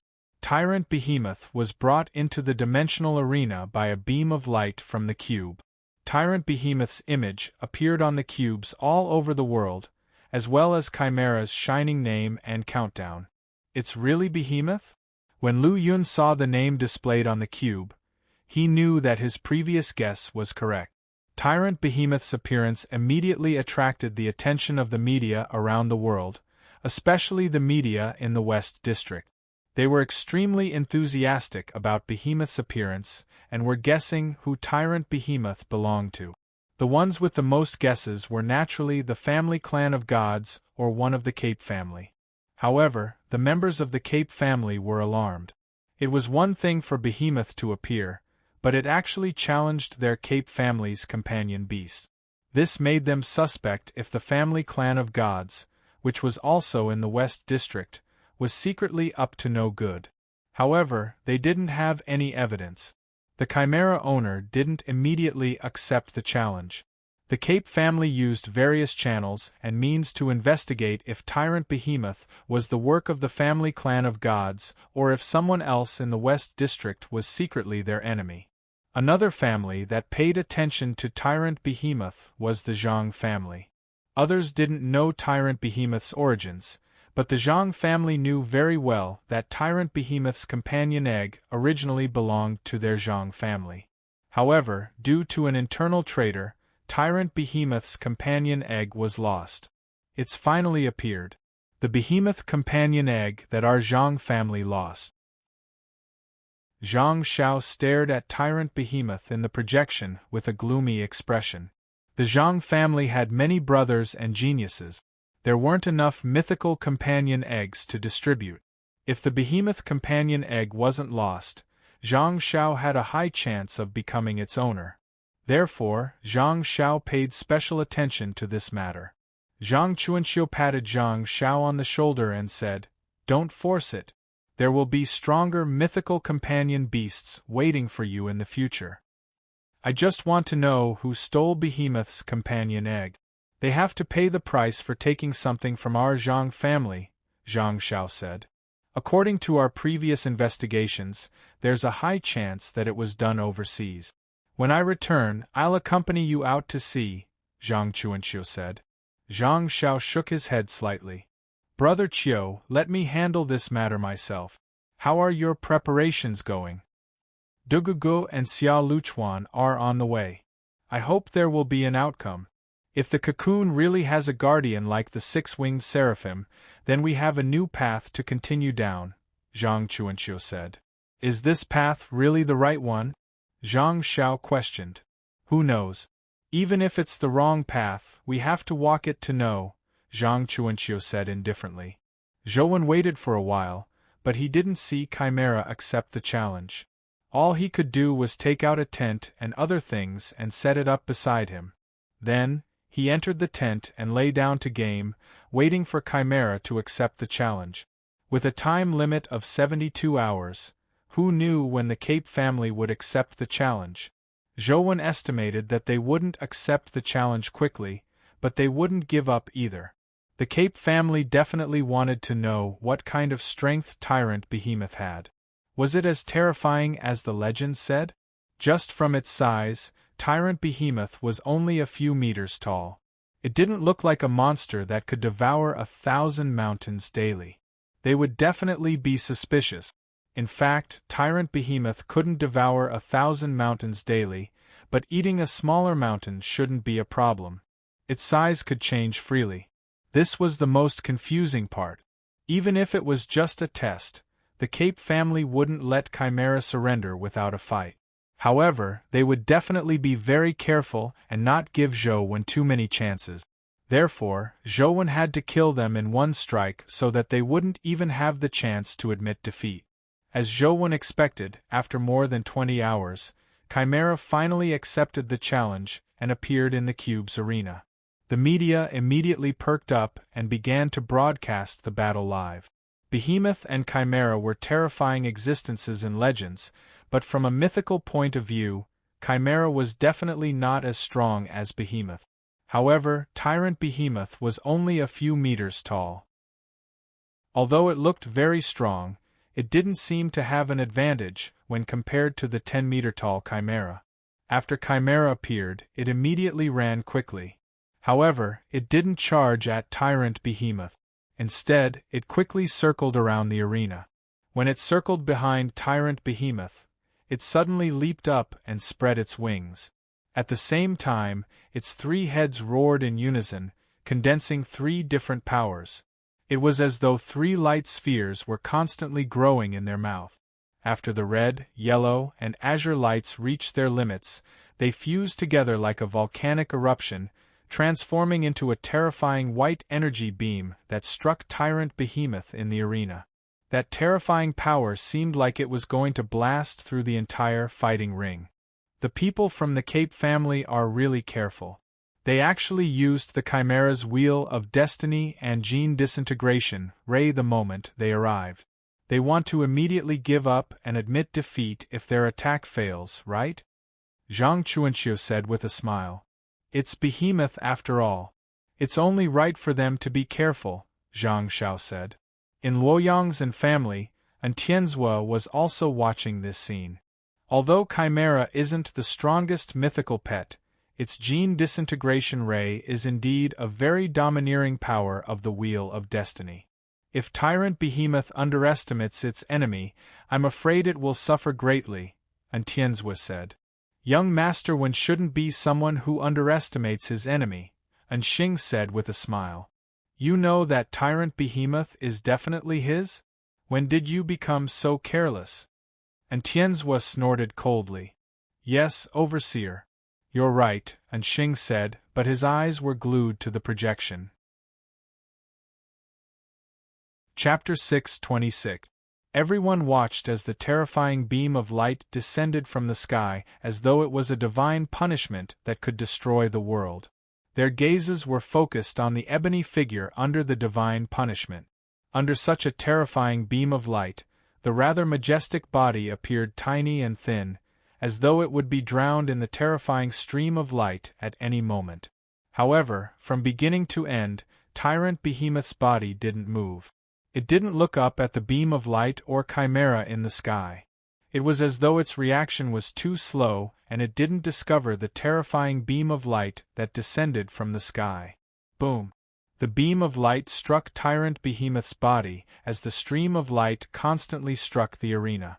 The light exploded, drowning the entire arena in the explosion as large amounts of light dust rose up. Too arrogant, Atienza said with a frown. He's courting death by taking on the gene disintegration beam head-on. The Cape family was overjoyed. The characteristics of the gene disintegration beam determined that even a mythical companion beast couldn't take on such a beam of light head-on. Otherwise, their genes would collapse and disintegrate. What a waste of resources! He has such a powerful companion beast like Behemoth, but his usage of it is so crude. It's a waste of such a powerful companion beast. No matter how powerful a companion beast is, it will still lose if it's used so carelessly, Zhang Xiao said coldly. That might not be the case. Zhang Chuanchu narrowed his eyes and muttered to himself. At this moment, within the explosion of light, there seemed to be a huge black mountain rising from the ground. The explosion of light that enveloped the arena turned into a cloud of light that surrounded the black mountain. Although it was dazzling, it was unable to cause any substantial damage to the mountain. As for the beam of light that surged down, it was like a waterfall of light. The mountain rose against the waterfall, and the waterfall immediately scattered in all directions, unable to stop the rise of the mountain. Not good. Quickly admit defeat and take back Chimera. Senator Cape's expression changed drastically as he ordered loudly. However, it was already too late. Tyrant Behemoth, which was as huge as a mountain, opened its huge mouth and swallowed the stream of light along with Chimera. Instantly, the arena fell silent. The light vanished, leaving only a terrifying behemoth standing in the arena. The name of Chimera on the ranking collapsed and vanished, replaced by the name of Tyrant Behemoth. It's over just like that? For a moment, everyone watching the battle was silent. No one thought that the battle would end like this. The incomparably powerful Chimera, which had once killed a giant dragon, was actually swallowed in a single bite. That terrifying explosion of light, the light beam that was like a volcanic eruption, was as laughable as useless fireworks. Too strong. Really too strong. As expected of our Western District's divine beast Behemoth. It's simply invincible. What creature in this world can contend against such a powerful existence? That's too invincible. That's a chimera, but it was swallowed in one gulp. How domineering. This is a truly invincible creature. What primordial sword immortal? What death of the underworld? They are all weak. A real man has to swallow them whole. God, that tyrant might really be able to destroy the world. I can't believe my eyes. Tyrant Behemoth is too powerful. If I were its master, I think I would be able to sit at home and watch television before destroying the world. That's the tyrant who rules the world. Instantly, the internet almost exploded. Countless people were discussing Tyrant Behemoth. The members of the Cape family had ugly expressions. Mythical companion beasts were rare to begin with. Now that Chimera, one of the top companion beasts of the Cape family, had died, it made their hearts bleed. At the same time, they were extremely furious. Investigate. Investigate. We have to find out who Tyrant Behemoth is. Senator Cape was extremely furious, wishing he could smash the television with a punch. Zhang Zhao's expression was equally ugly. He had witnessed Tyrant Behemoth's strength, making him feel even worse. This powerful companion beast might very well have belonged to him. Young Master Wen's life is really good. He already has a powerful companion beast like Torch Dragon, and he actually has an existence like Tyrant Behemoth. Coupled with the six-winged guardian dragon and other companion beasts, I think his companion beasts alone are almost enough to challenge a hero family, Anxing said. Aren't you underestimating the heritage of the six families? Ignoring the fact that Tyrant Behemoth might not be his, even if it is, It's only his companion beast that's strong. If he really challenges a hero family, he will be killed. No matter how powerful his companion beast is, it's useless, Tianzhua said. Overseer, you're right, Xing said respectfully. Junior brother, this behemoth of yours isn't bad. Where did you get it? I'll get one later. Lu Yun's eyes lit up as he looked at Zhou. I bought it at an auction. Zhou unsummoned tyrant behemoth. He was in a good mood, so he casually answered. Auction? Which auction would sell such a thing? Lu Yun didn't believe Zhou at all. It would be a miracle if someone was willing to sell such a powerful companion beast. Guess. Zhou was unknowingly influenced by the Dharch and Wang Mingyuan. Junior brother, are you interested in making a bet with me? Lu Yun naturally wasn't interested in guessing. He didn't believe that tyrant behemoth had been bought from an auction. Not interested. Zhou ignored Lu Yun and returned to the tent to game. Zhou didn't plan on returning for the time being. He planned on getting tyrant behemoth to continue challenging, but he still needed to study the target. It wasn't suitable for him to directly challenge Primordial Sword Immortal. However, the Federation and overseas were studying Tyrant Behemoth.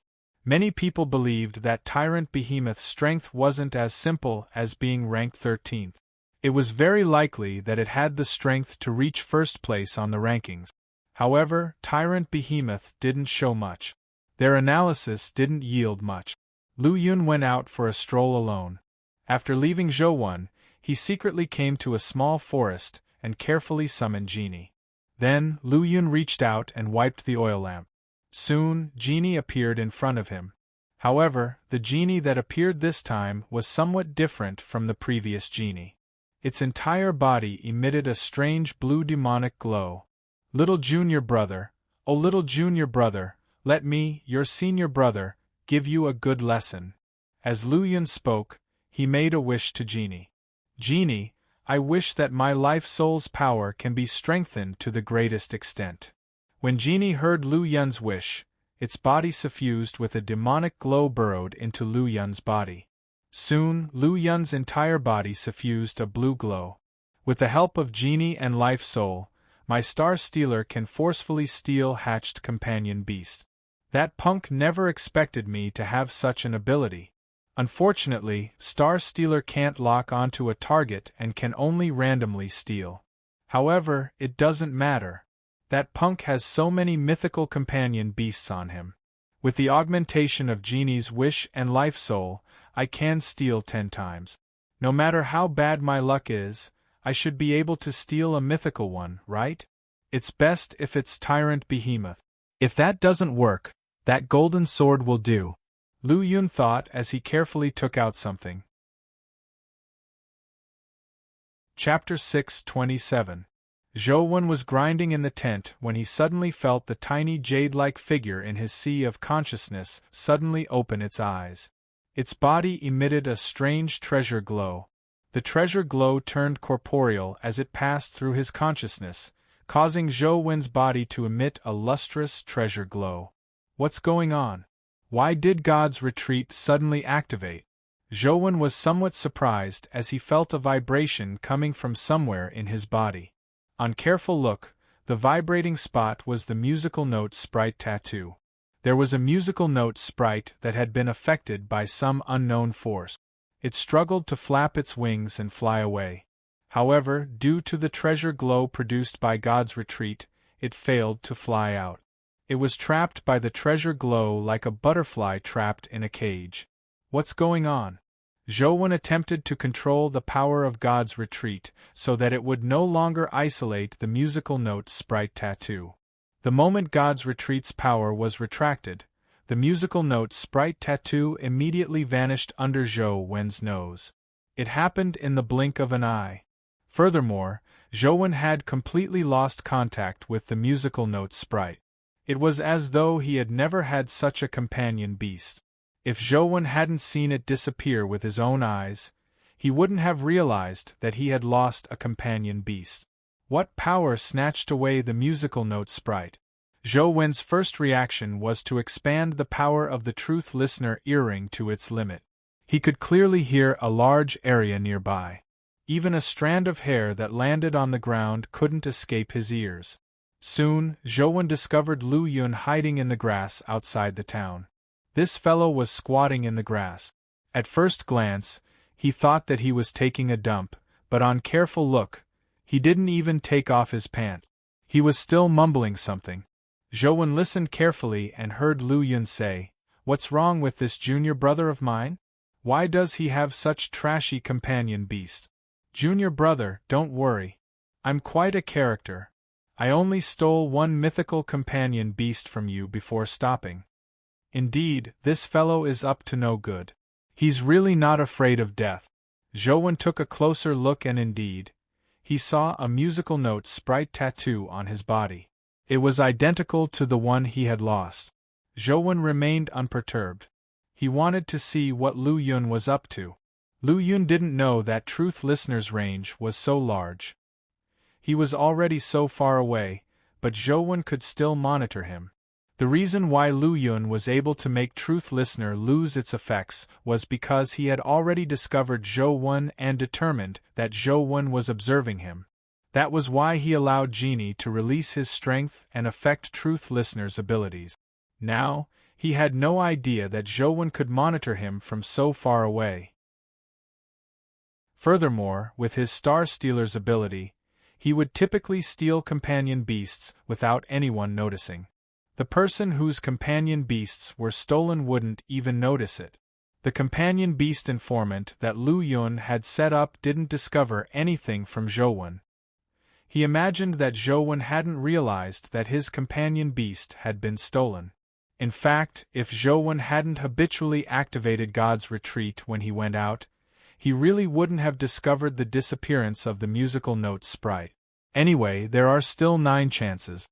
I don't believe that I can't steal a mythical companion beast. Lu Yun gritted his teeth and reached out to grab at the void. His fingertips shimmered with a strange starlight as though something was burning. The starlight tore through the void, causing Lu Yun's hand to vanish as though it had turned invisible. When the hand retracted from the void, there was a lively musical note sprite in his hand. The musical note sprite circled him and automatically landed on his body, turning into a tattoo. Just like last time, Zhou Wen felt the tattoo of a musical note sprite vibrate. He retracted the power of the God's Retreat Life Soul, and the musical note sprite tattoo vanished. This fellow actually has such an ability? Doesn't that mean he's invincible? Can't he just steal anyone who has a mythical companion beast? Zhou Wen was alarmed as he continued observing, without batting an eyelid. It was better to encounter such a strange ability now than in the future. If he figured out what was going on now, he would have experience in the future. When he encountered similar abilities, he would know how to deal with them. This wasn't a bad thing for Zhou Wen. Holy *T, why is it another musical note sprite? Why does that punk have so many trashy companion beasts on him? Lu Yun was depressed when he saw that it was another musical note sprite. Although it's a random theft, the chances of stealing the same companion beast consecutively shouldn't be high, right? Lu Yun refused to believe it as he reached out to steal again. So the companion beasts he steals are random and can't be controlled. Zhou Wen discovered some problems. There was a short strand of hair on Lu Yun's fingertip. When Lu Yun used Star Stealer, the strand of hair would burn. Zhou Wen knew at a glance that it was his hair. When did this guy steal my hair? Zhou Wen had to admit that Lu Yun was indeed top-notch when it came to stealing things. He had actually stolen his hair without him noticing. Knowing that Lu Yun's theft of companion beasts was random, Zhou Wen felt relieved. He had been grinding musical note sprites for so long. Almost every time the dungeon respawned, he would grind them. Now, the number of musical note sprites had reached more than 4,000. Together with the other messy companion beasts, Zhou Wen had no less than 5,000 companion beasts. The chances of stealing his mythical companion beasts were about 1 in 1,000. Unless one had Wang Lu's luck, It was really difficult to find a colored one out of 1,000 balls. Zhou gave it a try and realized that he could only discover that Lu Yun had stolen his things when God's retreat was activated. Even truth listeners' hearing and evil nullification were useless. If he didn't activate God's retreat, the companion beast tattoo on his body would vanish without anyone noticing. Unless he happened to see the tattoo vanish, it would be very difficult to discover that he had lost a companion beast. What skill is this? Where can I obtain such a skill? Zhou felt that he could learn a similar skill. In the future, he could try stealing from the Cape family and the Bureau when he met them. Another musical note sprite? Lu Yun nearly jumped up in depression when he saw the companion beast he had stolen. In his rage, Lu Yun quickly grabbed with both hands and constantly used Star Stealer to grab companion beasts one after another. Musical note sprite. Musical note sprite. Musical note sprite. It's still musical note sprite. Lu Yun stole 4 times in a row, but all he stole were musical note sprites. He had already stolen 7 musical note sprites in a row. There were only 3 chances left. What the hell? How many musical note sprites does that punk have? How can he only get musical note sprites every time? Lu Yun was so angry that he nearly vomited blood. Zhou snickered inwardly. He had more than 90% musical note sprites on him. He wouldn't be surprised even if Lu Yun stole all 10 times. However, Zhou still carefully used God's retreat to confirm that Lu Yun hadn't stolen an important companion beast. Only then did he release it for him to steal. No, I can't continue like this. I wonder how many musical note sprites that punk has on him. I have to think of a way. Lu Yun had no intention of giving up. The genie's wish had already been used. Even if he didn't continue stealing, the wish wouldn't be returned. All he could do was continue stealing. Sogu. Chapter 628. Lu Yun hesitated for a moment. In the end, he steeled his heart and took out something from his pocket. It was a strange jade talisman. It was only the size of a palm and was completely white. However, there were red runes engraved on it. It looked very strange, and no one knew what they meant. It wasn't easy for me to get this life-reversing spirit talisman from the Zhang family. I only have one. I originally planned on trying my luck after meeting the owner of Primordial Immortal Sword, but I can't be bothered anymore, Lu Yun said as he held the jade talisman in his hand and used Star Stealer again. Kacha! Before Lu Yun's palm reached into the void, the jade talisman shattered. The blood-colored runes on it seeped into his palm and shimmered. The Zhang family's life-reversing spirit talisman can reverse yin and yang and reverse the universe. Although it can't really change fate, when combined with my Star Stealer, it can reverse the odds, allowing me to steal the companion beast that has the lowest chance of stealing. Although it doesn't mean that the chances of a mythical companion beast are the lowest. Typically, there's only one mythical companion beast.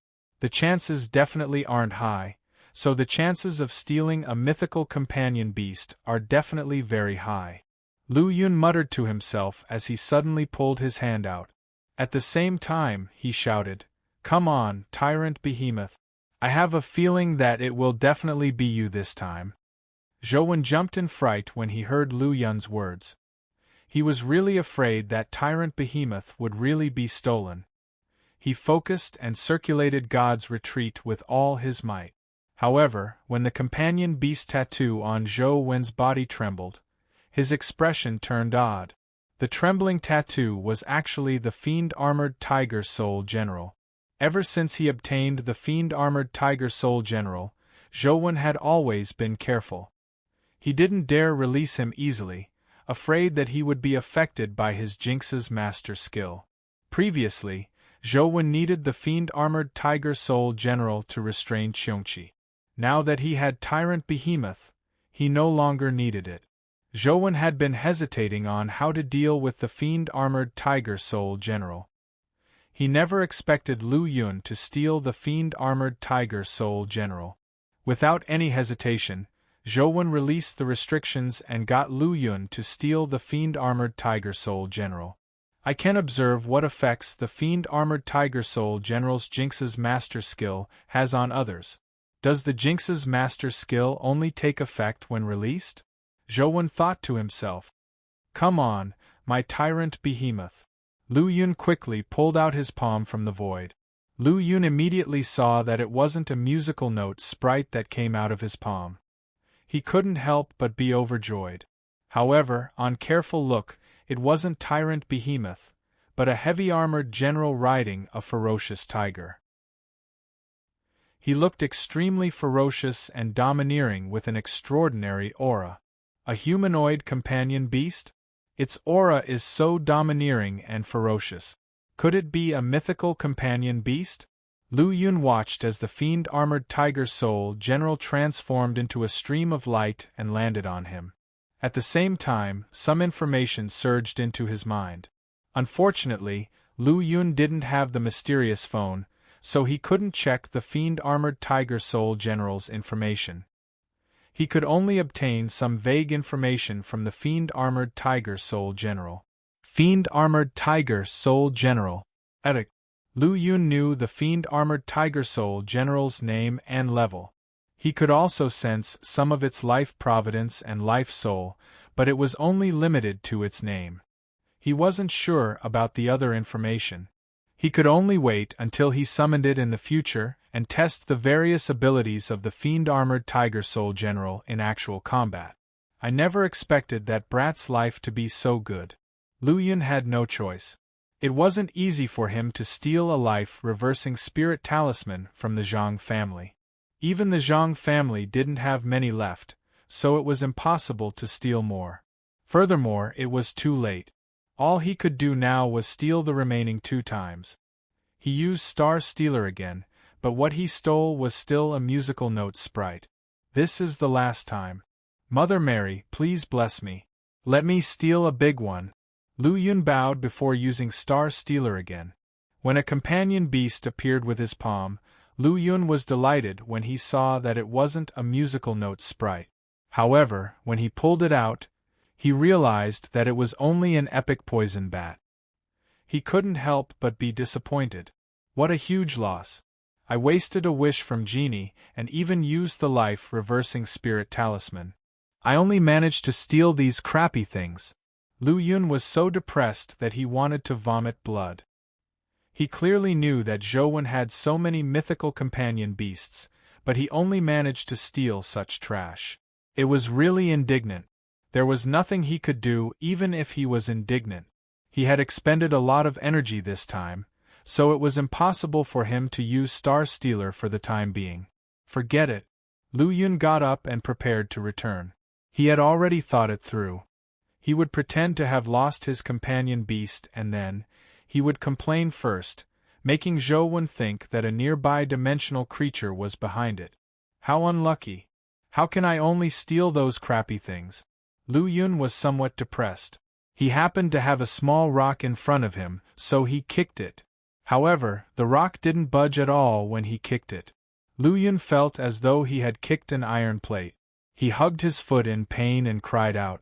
With my leg strength, even steel should have been shattered. How can that rock remain motionless? Lu Yun felt that something was amiss. Before he could take a closer look at the rock, he saw the surrounding soil crack. The flowers and trees seemed to be lifted up by something as they flew out of the soil. Lu Yun felt the ground beneath his feet rise as he hurriedly retreated. As he retreated, he saw a gray behemoth burrow out of the ground. From its appearance, it looked like a huge horned beetle. Its body was the size of a truck. The rock that Lu Yun had kicked was the tip of the horned beetle's forked horn. What's this? Lu Yun had seen many dimensional creatures that resembled horned beetles, but this was the first time he had seen such a huge one.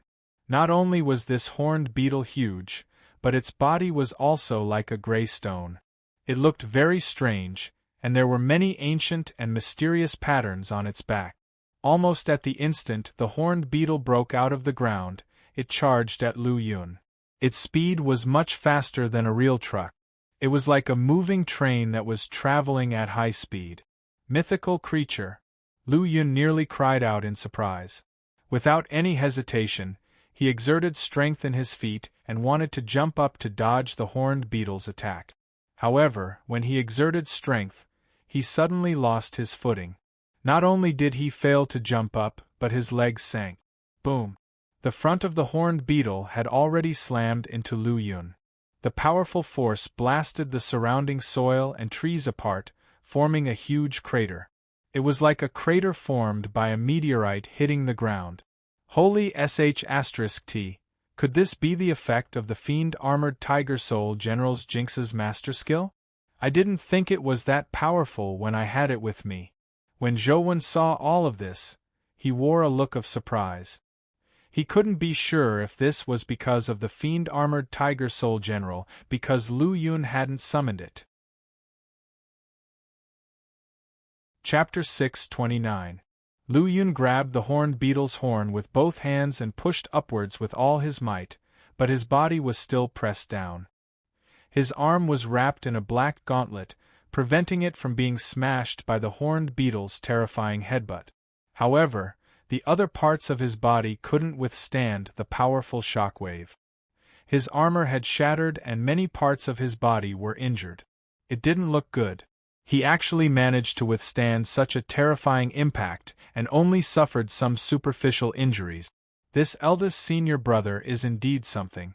It's not just that he's good at stealing.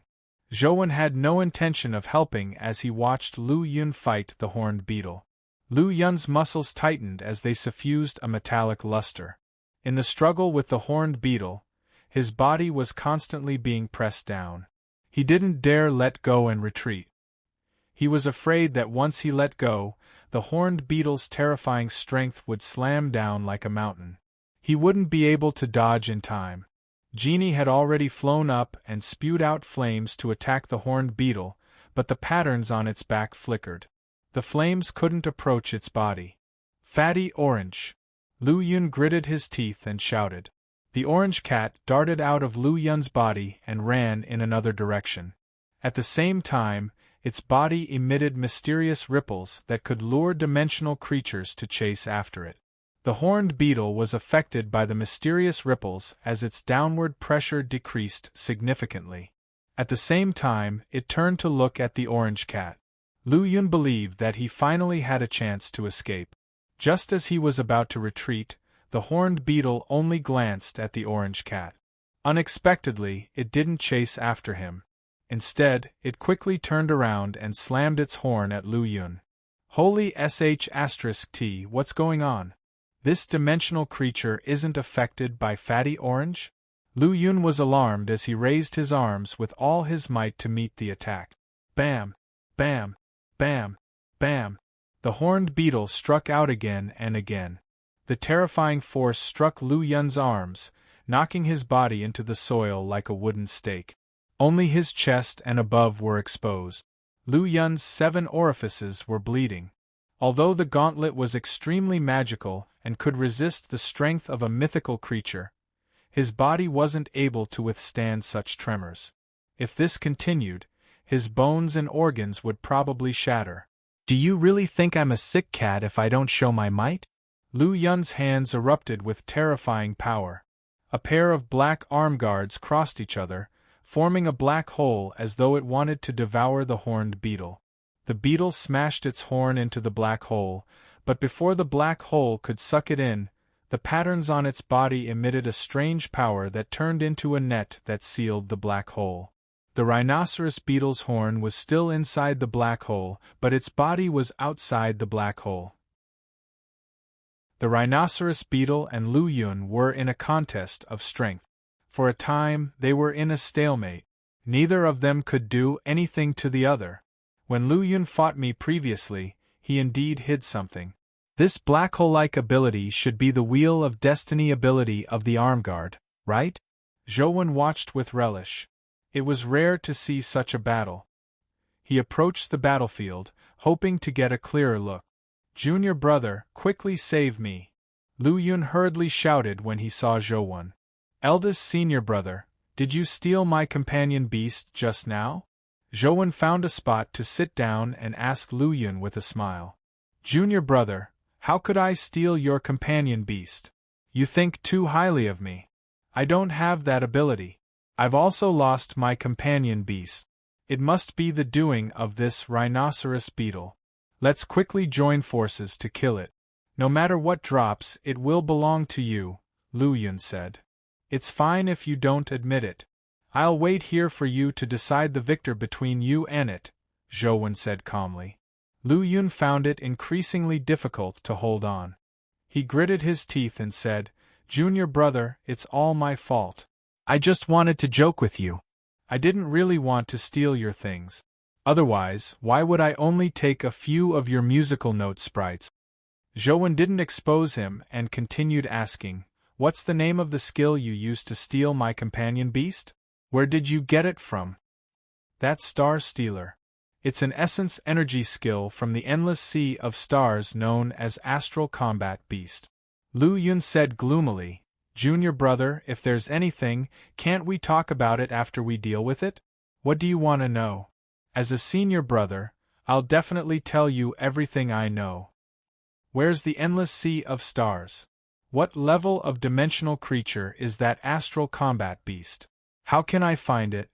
Zhou ignored him and continued asking. The endless sea of stars is actually a dimensional zone in the Taklamakan Desert in the past. Astral combat beasts are mythical dimensional creatures. I only saw one by chance and didn't dare venture deep into it. I don't know if there are any more inside, Lu Yun answered. Are you still trying to lie to me? Zhou said with a cold expression. Junior brother, I'm really not lying to you. The black hole in Lu Yun's hand became weaker and weaker, as though it would collapse at any moment.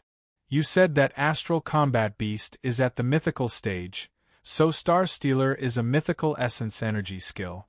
How can an epic like you absorb a mythical essence energy skill crystal? Zhou said coldly. Junior brother, you might not know this, but the essence energy art I cultivate is called the Sky-Stealing Sun-Shifting Art. It's recorded on a stone monument in the endless sea of stars. It's because of the Sky-Stealing Sun-Shifting Art that I can absorb that mythical essence energy skill crystal. However, I can only absorb this type of mythical essence energy skill crystal. I've tried other types, but they didn't work at all. I'll die a horrible death if I lie to you, Lu Yun swore. Junior brother, I really can't take it anymore. Quickly save me. Lu Yun really couldn't hold on any longer.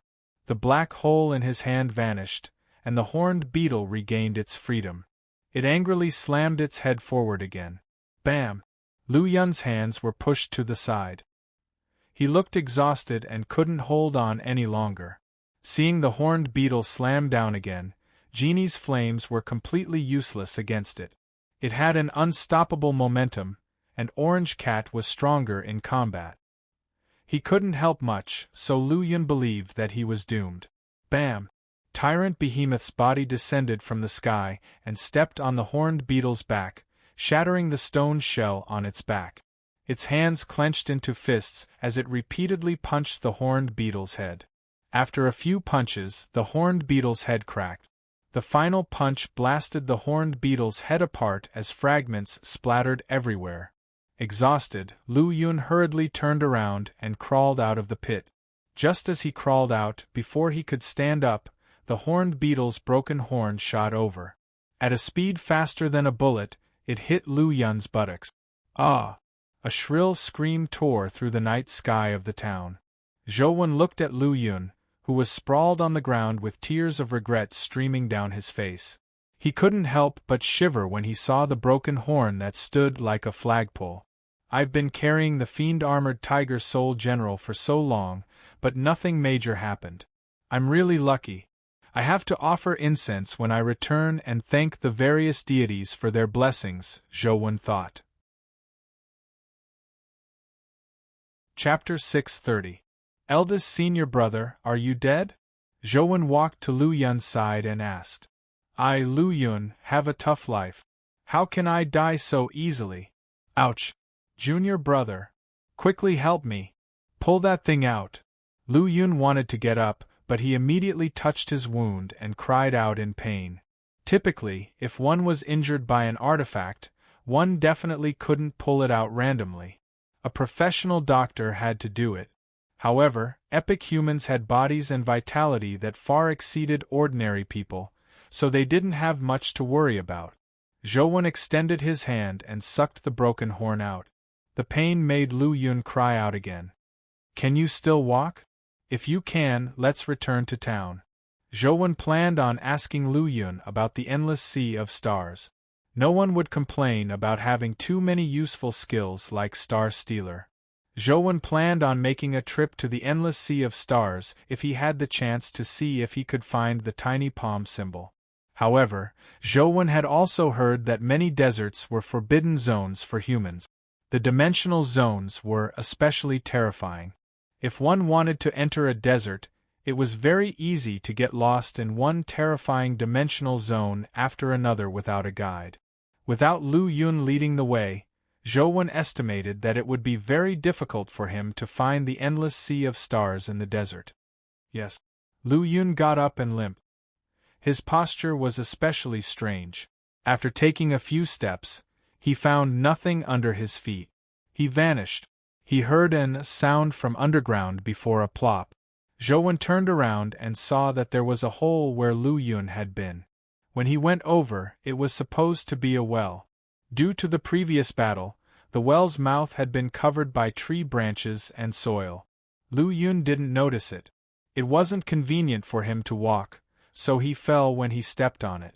By the time Lu Yun climbed up from below, he was already drenched. Coupled with his injuries, he looked even more miserable. "Brother, help me up. I can't take it anymore." Lu Yun extended his hand, looking exhausted. "Walk by yourself." Zhou immediately dodged far away. Who knew if Lu Yun would implicate the people around him when he was countered? "Do you still have any humanity? I'm already so injured, yet you aren't helping me." Lu Yun limped into the town.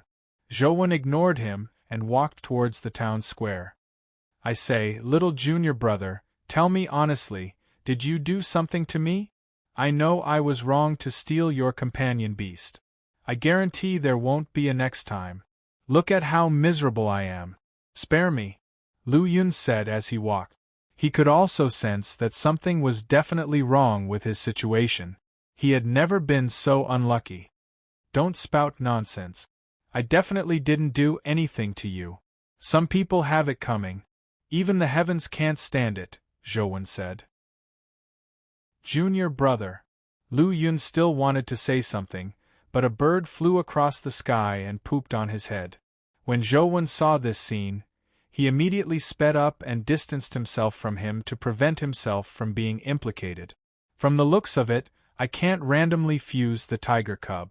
Otherwise, I might end up harming myself the next time I fuse something that jinxes its owner," Zhou thought.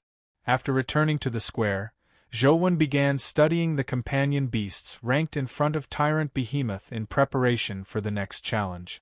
The first-ranked Primordial Immortal Sword wasn't suitable for direct challenge. The second-ranked Death of the Underworld wasn't easy to deal with either. Furthermore, Death of the Underworld was a spirit body. Zhou didn't know if a strength-type companion beast like Tyrant Behemoth could deal fatal damage to Death of the Underworld's body, so he didn't consider it for the time being. No matter how powerful Tyrant Behemoth was, it had to consider the problem of a counter. No matter how powerful a companion beast was, it couldn't defy the heavens. It had to fight a companion beast that restrained it. Some of the 12 companion beasts in front were from the 6 families, while the others were overseas. Zhou wasn't sure who they were. If possible, Zhou planned on challenging an overseas companion beast. Before Zhou could figure out an outcome, he saw Lu Yun walk back. However, he looked even worse than before. His face was bruised and swollen. It was unknown what he had done. "Junior brother, I really know my wrongs. Save me. If this continues, I'll definitely die," Lu Yun said with tears and snot running down his face. He had never been so unlucky ever since he was born. The amount of bad luck he had encountered today was more than what he had experienced in all his years of life combined. Let me ask you, what's that life-reversing spirit talisman? Zhou asked Lu Yun. Previously, Zhou had fused so many pets, but he hadn't been able to get rid of Jinx's master. The probability was in the single digits, and he didn't manage to kill the pet twice. Back then, Zhou suspected that as long as he had Jinx's master, the fusion wouldn't fail. However, it was useless even if he didn't fail. As long as he had Jinx's master, he definitely wouldn't dare use it. Now that he saw Lu Yun's tragic state, he didn't dare use it. The life-reversing spirit talisman had actually allowed Lu Yun to steal the fiend-armored tiger soul general. This was equivalent to Jinx's master failing. The life-reversing spirit talisman was indeed magical. That's a treasure I stole from the Zhang family. I heard that it was passed down by the Zhang family's ancestors. There aren't many of them in total. I was lucky to steal one, Lu Yun said. Passed down by your ancestors? Isn't it something from a dimensional zone? Zhou was somewhat surprised. No, the Zhang family had a long history before the dimensional storms. Their family was already very famous in ancient times. They were in charge of a religion. Legend has it that they have the ability to predict the future. I'm not too sure about the exact situation. In any case, this family is very mysterious. Otherwise, they wouldn't have produced a figure like the Hero King, Lu Yun explained. Zhang family? Could it be that ancestral celestial master? Zhou thought for a moment and really thought of such a figure. However, that history was too long ago. Zhou wasn't a history student, so he had only heard of such a figure. He wasn't too sure about the exact situation. Junior brother, if you want the life-reversing spirit talisman, I'll go to the Zhang family again. I'll help you steal another one even if it costs my life. Help me resolve the bad luck on me first. Can you return the piece of paper I signed on to? Lu Yun believed that the reason he was so unlucky was because Zhou had used the signed piece of paper to do something to him after discovering that he had stolen a companion beast. Unbeknownst to him, Zhou didn't use the piece of paper at all. It was purely Jinx's master that was showing its might. Return me all the companion beasts you stole from me. Zhou thought for a moment. He still wanted Lu Yun to take him to the endless sea of stars. If he continued being so unlucky, Lu Yun would probably die before he reached the endless sea of stars. If you want a companion beast, I'll think of a way to get a mythical companion egg for you later. There's no need for me to return it, right? Lu Yun said with a bitter expression. Chapter 631. The companion beasts that Lu Yun had stolen were equivalent to companion beasts that he had hatched. If he wanted to transfer them to others, he would have to pay a huge price. I only want what belongs to me. I don't want anything else. Return it if you want. Zhou wanted to take back the fiend-armored tiger soul general and see if Lu Yun would be unlucky again. If he wasn't unlucky anymore, then the previous encounters were undoubtedly because of the Jinx's master skill. Of course, Zhou wouldn't let Lu Yun know the crux of the problem. He just wanted him to mistakenly think that it was because of the signature. Then, he wouldn't dare act recklessly in the future. I'll return it, all right? You really are my junior brother. You're killing me. Lu Yun said with a bitter expression. Those low-level musical note sprites are useless. Can I not keep them? No, not a single one can be missing, Zhou said. Lu Yun had no choice but to return the companion beasts he had stolen from Zhou one by one. Every time he transferred a companion beast, Lu Yun felt as though he had sliced off a kilogram of flesh from his body. His expression turned uglier and uglier. It was ghastly pale, without any color of blood. Zhou was somewhat surprised. He originally didn't expect Lu Yun to return all 10 companion beasts. After all, transferring one companion beast could cost someone their life. Transferring 10 companion beasts really wasn't enough even if they had a few lives.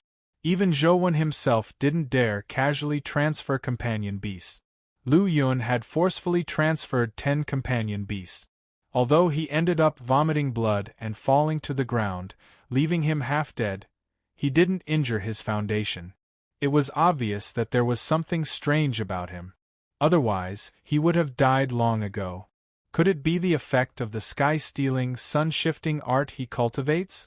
Zhou felt more anticipation for the endless sea of stars. Typical dungeons were no longer attractive to Zhou, but he really wanted to visit a place like the endless sea of stars. It would be great if he could download it to his phone. Junior brother, I've returned all the companion beasts to you. Quickly return that autograph to me, Lu Yun said weakly as he lay on the ground. He was so weak that he didn't even have the strength to stand up. Eldest senior brother, where's your autograph?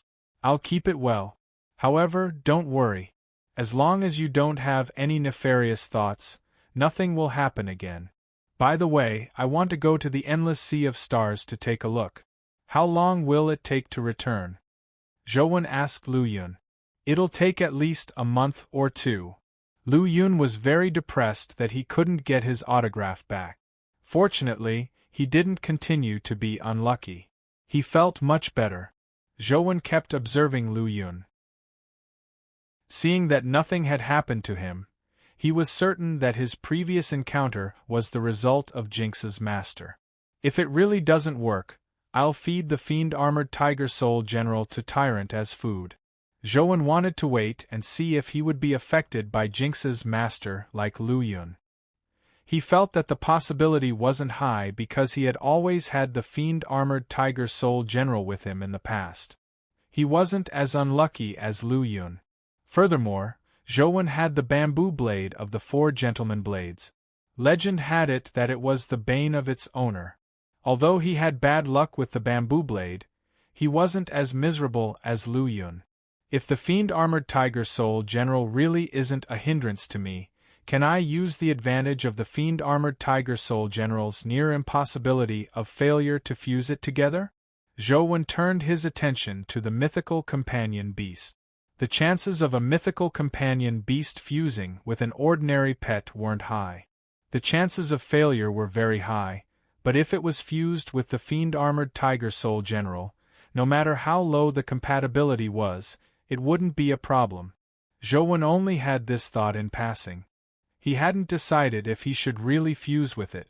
This was because he didn't know why he wasn't affected by Jinx's master.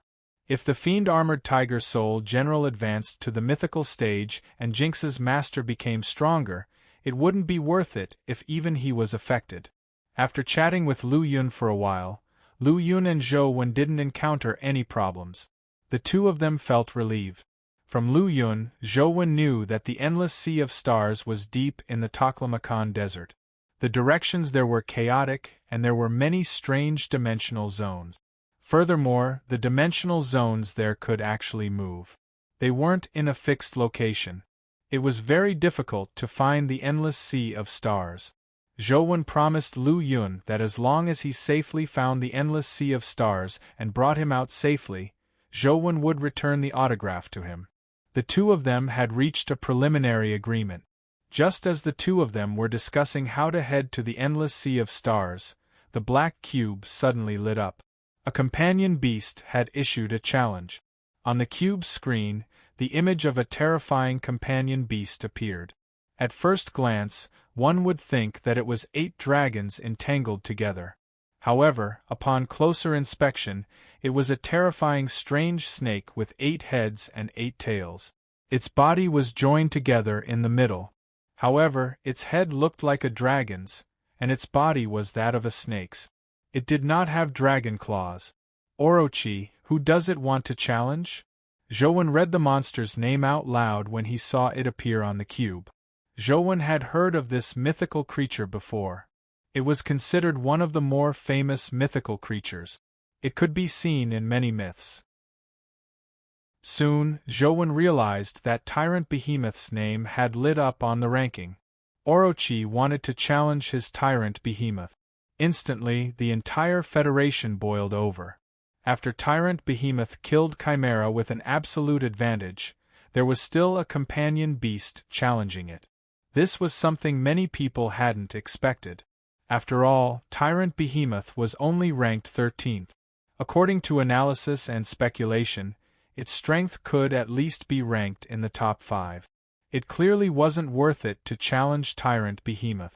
Now that someone was challenging it, it wasn't as simple as ranking. It was either to find Tyrant Behemoth's weakness or to test its true strength. Regardless of which possibility it was, this battle wouldn't be too bad to watch. Furthermore, people were guessing if Orochi, which had never been on the ranking, was a companion beast of the Federation or an overseas one. The intelligence network of the 8 factions was already in full operation. They were investigating the origins of Orochi, hoping to find out who its owner was. However, the final conclusion was that the possibility of it being an overseas companion beast was higher. On an island overseas, a young man was standing in front of a cube as he stared at the scene with a burning gaze. A middle-aged man walked over and stared at the young man with a frown. "Why are you taking the risk to challenge Tyrant Behemoth? Your goal should be Primordial Sword Immortal. Challenging Tyrant Behemoth will only expose Orochi's strength in advance." Chapter 632. The young man stared at the screen and said, "With Orochi's characteristics and skills, it's still unknown if it can defeat Primordial Immortal Sword. After all, Primordial Immortal Sword can slice through death of the Underworld's underworld domain. Such destructive power happens to be Orochi's characteristic. When companion beasts with the same characteristics meet, the stronger one will have an overwhelming advantage." "You think that Yamada no Orochi isn't a match for Primordial Immortal Sword?" the middle-aged man said unhappily. "At the very least, I don't see any possibility of winning. Instead of fighting for the final chance, I might as well occupy a spot. I can attack or retreat. Even if I fail to challenge Primordial Sword Immortal, I can still occupy a spot near the top," said the youth. "In that case, you should challenge a top-ranked companion beast. Tyrant Behemoth is only ranked 13th, but its actual combat strength can be ranked in the top 5. The young man smiled and said, "The competition for the top 10 will definitely be very fierce at the end. Even if I let Orochi use all his strength to get into the top 5, not only will I expose all my strength, but I will still be challenged by those people from the Federation in the end. Although Tyrant Behemoth is strong, from what I see, Orochi should be able to restrain it. It won't be that difficult to win. Furthermore, Tyrant Behemoth's reputation has shaken the world. If I kill it now, others will think highly of Orochi. When the time comes, I'll rush into the top 5. Those who dare challenge Orochi will have to consider how their companion beasts compare to Chimera and Tyrant Behemoth." "Are you confident that you can easily defeat Tyrant Behemoth?" the middle-aged man asked after some thought. "Is there anything in this world that is absolutely certain? However, during this period of time, I've repeatedly studied and analyzed Tyrant Behemoth's battle, as well as the legends regarding Tyrant Behemoth. Without a doubt, Tyrant Behemoth is a pure strength-type companion beast. You should know very well that Orochi has an absolute restraining effect on such companion beasts," the young man said. "Since that's the case, then go ahead and do it. It's also time for those fellows in the Federation to remember our existence. Let's treat this as a greeting to them first." Since things had come to this, the middle-aged man no longer objected. Zhou didn't immediately accept the challenge. Instead, he went online to search for information related to Orochi. Among the available information, there was no information regarding Orochi-dimensional creatures. There were only some myths and legends. There were many legends about Yamada no Orochi. The most famous legend was that Yamada no Orochi was a monster of the Yun Nation. There were a few other legends, but they weren't as famous as this one. Zhou felt that the Orochi in the arena was more similar to this legendary monster. Junior brother, what are you hesitating for? Get your tyrant behemoth to kill that crappy snake, Lu Yun said as he lay there looking at the screen. I don't plan on accepting the challenge. How's your injury? If there's nothing wrong with your injuries, let's head to the endless sea of stars, Zhou said. You want to forfeit? Wouldn't that be handing over the ranking? Lu Yun said in surprise. It doesn't matter. This ranking isn't my goal anyway. Zhou looked at Lu Yun and said, Can you leave or not? Yes, I have to leave even if I can't. That piece of paper always makes me feel uncomfortable. As Lu Yun spoke, he forced himself to get up and summoned an epic companion beast that looked like a turtle but was larger than an SUV.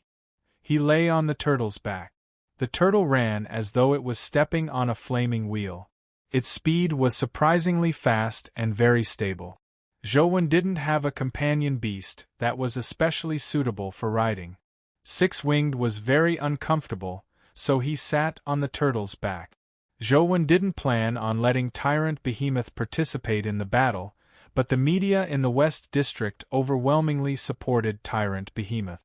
They believed that Tyrant Behemoth would definitely kill Orochi. How can a world-destroying beast like Tyrant Behemoth be comparable to that snake? In less than 3 minutes at most, Tyrant Behemoth will definitely defeat Orochi. I don't think Orochi can last even 3 minutes. Everyone in the West District believed that Tyrant Behemoth would win, but as the 72-hour countdown passed, Tyrant Behemoth didn't participate in the battle. People began to express different opinions. There were even media analysts who believed that Tyrant Behemoth wasn't Orochi's match, so Tyrant Behemoth didn't dare fight. Immediately, the opposing media raised their objections. Hence, the various media outlets argued online. The West District residents who had originally supported Tyrant Behemoth began to split into two factions. However, after the 72-hour countdown ended, Tyrant Behemoth didn't participate in the battle. This war of words ended with Tyrant Behemoth's supporters leaving in dejection. Many people in the West District were very disappointed. They believed that Tyrant Behemoth shouldn't be afraid of battle and should fight to the death to defend the glory of the West District. There was even public opinion that pointed the finger at the family clan of gods and the Cape family. They believed that Tyrant Behemoth was a companion beast of their two families. It was a disgrace to the West District for them to surrender without a fight. The Cape family was the most wronged. Their chimera had been devoured by Tyrant Behemoth. How could Tyrant Behemoth belong to their family? However, ordinary citizens didn't know about this situation and even cursed their family. In the end, the Cape family couldn't withstand the pressure of public opinion. This affected their reputation as a hero family. Finally, they took the initiative to meet the family clan of gods and decided to defeat Orochi. In the beginning, they sent an unknown mythical companion beast to challenge Orochi. They wanted to figure out Orochi's true strength. However, it was easily defeated by Orochi. Following that, the two families sent a total of 3 mythical companion beasts to challenge Orochi, but they all failed. They were defeated by Orochi's overwhelming strength, including the Inferno Dragon. If it was only a covert probe in the beginning, at this stage, the entire Federation knew that the two families were going to defeat Orochi. However, the repeated failures made the West District's media even angrier. They accused the two families of inaction and said that they should have sent stronger companion beasts to fight and defeat Orochi to defend the glory of the West District. Some people in the West District even hoped that Tyrant Behemoth would fight again to avenge its humiliation. Unfortunately, Tyrant Behemoth wasn't in the hands of the two families in the West District. Even if they wanted Tyrant Behemoth to fight, it was impossible. The two families had their own plans. It was impossible for them to fight Orochi to the death at such a moment, but they couldn't ignore the reputation of the two families. Finally, the Cape family sent out a War Angel companion beast, hoping to defeat Orochi. Sogu. Chapter 633. War Angel was a mythical companion beast. It had golden wings and wore golden armor. It held a sword in one hand and a shield in the other. It was an extremely powerful companion beast in terms of offense and defense. Orochi quickly accepted the challenge and appeared in the arena. This battle attracted a large number of spectators. Orochi had won consecutive battles and made Tyrant Behemoth retreat without a fight. Now it was in the limelight. It was vaguely comparable to top companion beasts like Primordial Immortal Sword and Death of the Underworld. However, its ranking remained at 13th. It didn't continue challenging. The moment Orochi appeared in the arena, its 8 snake heads spewed out different powers. There was venom, flames, and smoke. Coupled with its mountain-like form, it looked extremely terrifying. The War Angel raised the golden shield in his hand and formed a barrier of light, blocking all of the power outside. He flapped his wings and instantly flew in front of the Yamata no Orochi. The golden sword in his hand gave off a resplendent and holy sword light as he slashed down on one of the snake's heads. Clang! A snake tail slammed into the War Angel's sword light like a phantom, shattering the sword light and sending the War Angel's body flying backward. In terms of strength, War Angel was clearly no match for Orochi. War Angel wasn't injured. He raised his shield and sword and constantly circled Orochi to attack, but the effects weren't obvious. Although his shield could block Orochi's attack, his sword beam was similarly unable to injure Orochi. It was blocked by the 8 snake tails every time. Instantly, the battle became a stalemate. The people in the West District naturally hoped that War Angel could win. As for the people in the other districts, they were only watching the show. This was because no one could confirm that Orochi was a companion beast from overseas. As the battle reached a stalemate, the golden wings on the War Angel's back suddenly turned into golden feathers that spread out and condensed into the golden longsword. The golden longsword turned into a huge golden feather sword that gave off an unparalleled light as it slashed towards the Yamata no Orochi. This slash was War Angel's Wheel of Destiny ability. It was called End of War and had unparalleled destructive power. The Cape family hoped to use End of War to defeat Orochi. Many people in the West District knew about the existence of the War Angel. When they saw the End of War, they were excited and thought that the War Angel was finally going to erupt. Even those who did not know the power of the End of War felt that this blow was unparalleled when they saw the golden sword light that was like divine punishment. Even if Yamata no Orochi was not killed, it would be severely injured. However, in the next second, the fantasies of the people in the West District were shattered. Orochi's tail, with a cold glint, whipped the terrifying golden sword light. The golden sword light was cut in half along with the feather blade. Even the shield was cut in half. Fortunately, the War Angel had retreated quickly. Otherwise, his body might have been cut in half. At this point, the owner of the War Angel didn't dare to continue fighting. He chose to surrender and leave the battlefield. If he continued to fight, he probably wouldn't even have the chance to surrender. The people from the Western District immediately fell silent, while the people from the other districts were gloating. The angels of the West District are only SOSO. They can't even beat a snake. How embarrassing! The 2 hero families can't even deal with a snake. They were even beaten up so badly. Thankfully, that Tyrant Behemoth is smart and didn't accept the challenge. Otherwise, it might not have escaped as fast as the War Angel. It might have been sliced into 2. On the West District's side, everyone was agitated. There was an uproar on the internet. Some requested for Tyrant Behemoth to fight again, while others wanted the 2 families to send stronger companion beasts. Such a failure was intolerable. As for some pessimistic West District residents, they believed that Orochi was invincible. The 2 families were in a dilemma, but if they sent out top companion beasts, they would expose their strength and affect their plans to obtain first place. Instantly, the 2 families were in a dilemma. What powerful destructive power! that Orochi's tail is practically an invincible divine weapon. It can even shatter the end of war. It's really terrifying. You were right not to accept the challenge back then. This kind of power is the nemesis of strength-type companion beasts. Lu Yun and Zhou Wen arrived at a city closest to the desert. When they saw the video of Orochi and War Angel's battle, Lu Yun exclaimed. Zhou Wen said, "In the myths and legends, Orochi's tail contains the divine sword Kusanagi. It's an invincible weapon. That should be Orochi's most powerful trump card." After watching Orochi's battle, Zhou Wen felt a lot more at ease.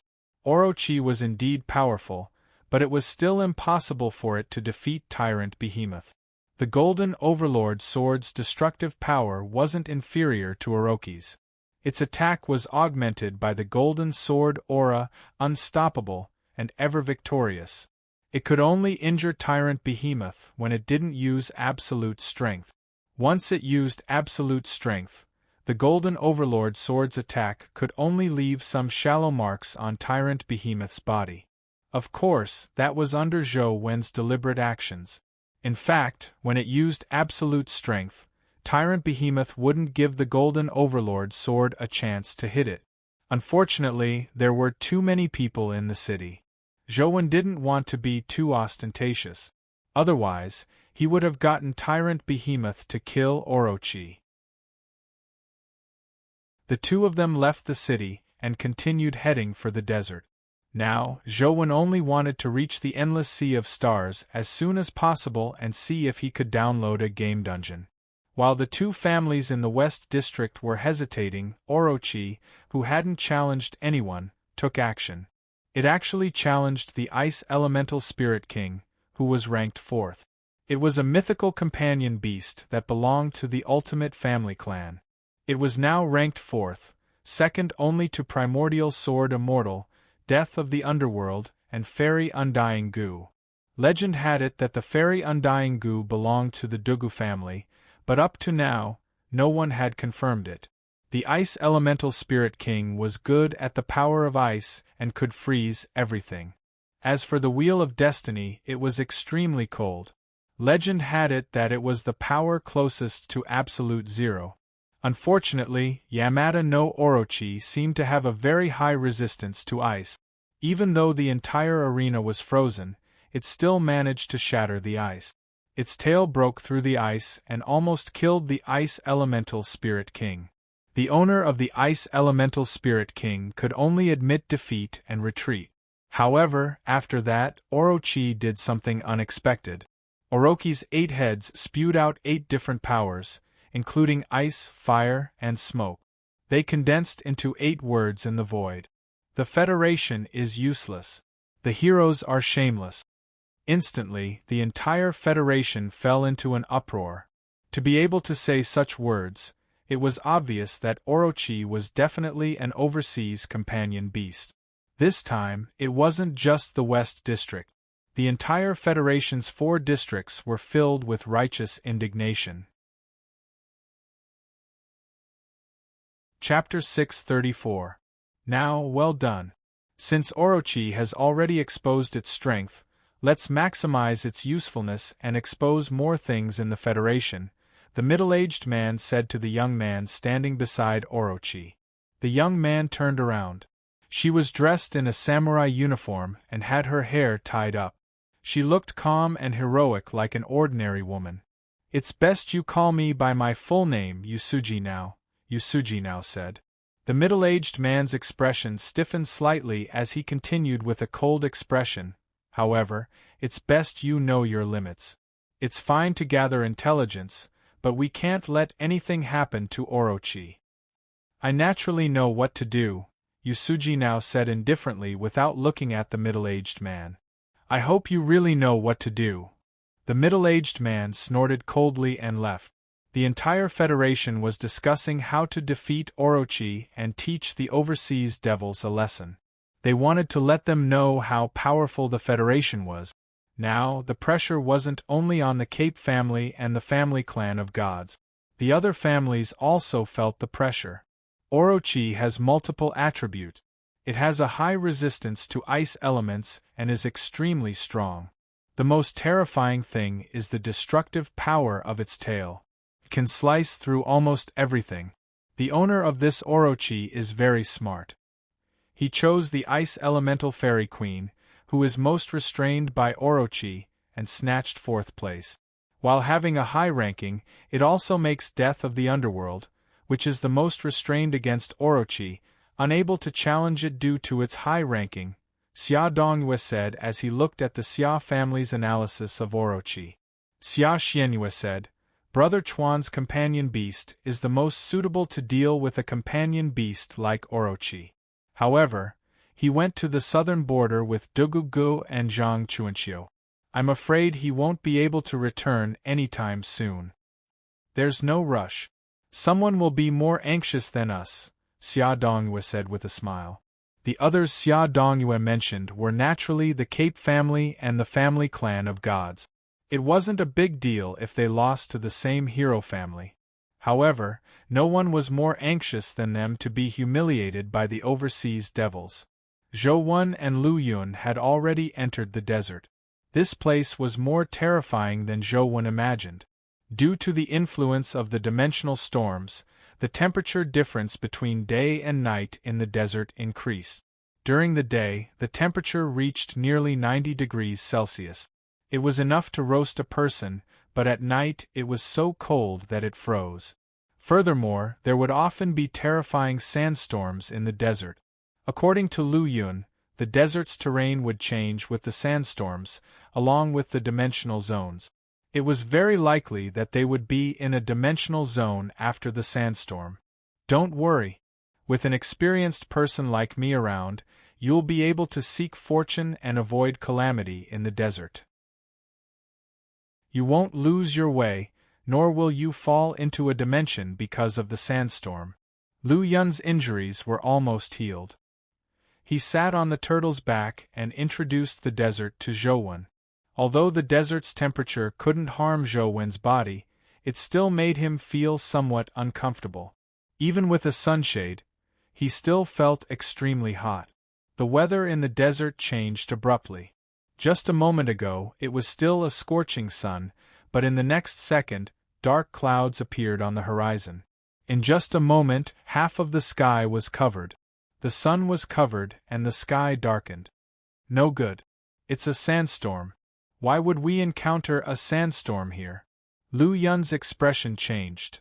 Didn't you say that even if you encounter a sandstorm, you won't fall into a dimensional zone? Zhou Wen asked Lu Yun. After the dimensional storms, the sandstorm became especially terrifying. However, the power of the sandstorm wasn't enough to threaten the safety of epic experts. What they were most afraid of was the sandstorm sweeping through the dimensional zones, causing them to fall into them. Under normal circumstances, there shouldn't be any problems. Lu Yun clearly didn't sound confident. Although Zhou Wen could tell that Lu Yun wasn't confident, he had no other choice at this stage. The black sandstorm arrived in the blink of an eye. In the blink of an eye, the terrifying storm caught up to them and swept them into the black sand that filled the sky. Lu Yun summoned a wind elemental companion beast that transformed into a windmill and stood on the turtle's head. Strangely enough, the terrifying sandstorm blew on the windmill, causing it to spin faster and faster. However, the sandstorm around them seemed to be absorbed by the windmill, preventing it from affecting the two people on the turtle's back. In the sandstorm, they couldn't see anything. Even Truth Listener was affected, and its range was greatly reduced. Do you hear anything? Zhou Wen suddenly asked Lu Yun after the turtle advanced in the sandstorm for more than an hour. No, did you hear anything? Lu Yun immediately tensed up. He pricked up his ears to listen, but he didn't hear anything. I seem to hear a woman crying, but I can't hear it clearly, Zhou Wen said to Lu Yun as he listened attentively. A woman's crying? Listen carefully. Did you hear wrongly? Lu Yun's expression turned ugly. Zhou Wen focused and continued listening, but there didn't seem to be any more women crying. After listening for a while, he didn't hear that sound again. I knew it. You must have heard wrongly. Lu Yun heaved a sigh of relief when he saw Zhou Wen shake his head. The terrifying sandstorm blew for more than 10 hours. After the sandstorm passed, it was already the morning of the next day. The sun had just risen, and the temperature hadn't risen too much. The surrounding air seemed to be much better and had a moist smell. See? I told you that with me around, you can come and go as you please in the desert. It's impossible for you to fall into a dimensional zone, Lu Yun said smugly. As Lu Yun spoke, he stood up and looked into the distance. His expression suddenly froze. Zhou Wen knew that something was amiss. He stood up and traced Lu Yun's gaze. He saw an ancient city appear in the desert ahead. The ancient city was made of a kind of topaz stone. Under the sunlight, it shimmered with a jade-like yellow light, like the rosy glow of dawn. The ancient city's architectural style was very strange. It was different from the ancient city in Zhou Wen's hometown. The city gates and building roofs used a large number of arches. Zhou Wen narrowed his eyes and carefully sized it up. He saw the words, Netherworld City, engraved above the ancient city gate. This name sounded ominous. Zhou Wen turned to look at Lu Yun and asked, Is this Netherworld City the only way to the endless sea of stars? However, Lu Yun didn't answer Zhou Wen. As though he had gone mad, he ordered the turtle to turn around and run at full speed. However, not long after, he saw the ancient city that resembled topaz appear in front of him. On it were the words, Netherworld City. It looked like it was the ancient city they had seen earlier. What's going on? Zhou Wen sized up Netherworld City when his eyes suddenly lit up. This was because he saw a tiny symbol beside the words, Netherworld City. It was a tiny hand symbol. Chapter 635. Death Valley, Netherworld City, Endless Sea of Stars, Paradise Mountain. These are the 4 most terrifying dimensional zones that appeared after the anomaly in the Taklamakan Desert. If humans enter them, there's a high chance that they won't be able to walk out alive, Lu Yun said. Then why did you bring me to the Endless Sea of Stars? Zhou Wen frowned. I've entered the Endless Sea of Stars before. I know how to leave. As long as I don't go deep, there won't be any danger. However, I've only heard of Netherworld City in the past, and have never seen it. I heard from the people in the desert that Netherworld City can only be seen at certain times. Many people might not even see it once in their entire lives in the desert. Who knew that we would encounter it so coincidentally? Don't tell me the thing you planted on me hasn't been removed? Lu Yun asked Zhou Wen suspiciously. Do I look like an idiot? Don't tell me I want to die with you? Zhou Wen curled his lips. Lu Yun thought about it and realized that it made sense. If they entered the desert together and he couldn't survive encountering Netherworld City, Zhou Wen could forget about escaping. What kind of place is Netherworld City? Zhou Wen asked. I don't know. I just heard that no one who has seen Netherworld City can return alive. I didn't believe it in the past, but this city is indeed strange. I've already changed directions, so it's impossible for me to turn back. Yet, I still saw it. Lu Yun's expression turned ugly. Since we can't escape it, let's go over and take a look. As Zhou Wen spoke, he jumped down from the turtle's back and stuck the substitute talisman on. He summoned the 6-winged guardian dragon and made it appear on his back in its companion form. Truth Listener naturally kept it on its ear. Tyrant Behemoth was summoned and walked in front of Zhou Wen to scout the way. Lu Yun also knew that he probably couldn't hide from Netherworld City since he had already encountered it. He might as well head over to take a look. He summoned Genie and Orange Cat and wore the pair of bracers. He also summoned a few epic companion beasts. After the summoning, he saw that Zhou Wen was still summoning companion beasts. Not only did he summon the Golden Overlord sword, but a golden battle god halberd also floated beside him. Junior brother, don't tell me you're my peer? Lu Yun looked at Zhou Wen's mythical companion beasts and felt that he had wasted all these years. In the past he felt that he was doing pretty well.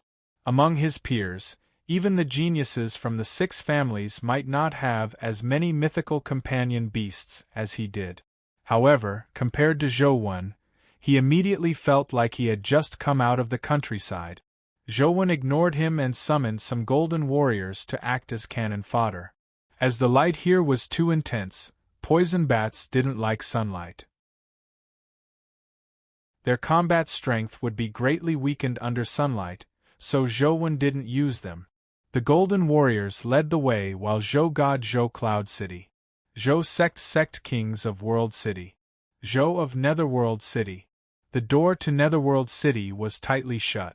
The door was also carved from yellow jade. On the 2 doors on the left and right there was a small ghost head. It looked very sinister. The gods holding of Sect City, Netherworld Cities, Yun Didden World Cities to City World City. Of Yun Netherworlds, one of Dragon City, was the World City. What was held in the palm of the tiny palm wasn't a symbol of Netherworld City, but a ring. He didn't know what it meant. After taking a picture with his phone, he immediately entered the loading screen, making Zhou feel much more at ease. As long as he could download the game, he could explore the secrets of Netherworld City in-game. No matter how strange Netherworld City was, he didn't have to be afraid. With Zhou current combat strength, unless he encountered an unreasonable existence like the Dharch, he should be able to clear the level. Before he could download the game, he suddenly heard a strange voice coming from Netherworld City's door. "Welcome to Netherworld City." Zhou looked in the direction of the voice and saw that the ones who spoke were the 2 ghost faces on the door. The 2 ghost faces revealed strange smiles as they stared at Zhou and Lu Yun. Lu Yun and Zhou looked warily at the 2 ghost faces on the door, not daring to act rashly. Before entering the city, Netherworld City has 3 rules. "You have to remember them," said the ghost face on the left. "First, anyone who kills in Netherworld City will die," the ghost face on the right said with a strange smile. "Second, anyone whose feet leave the ground in Netherworld City will die," the ghost face on the left continued. "Third, you have to kill 1 person a day after entering the city.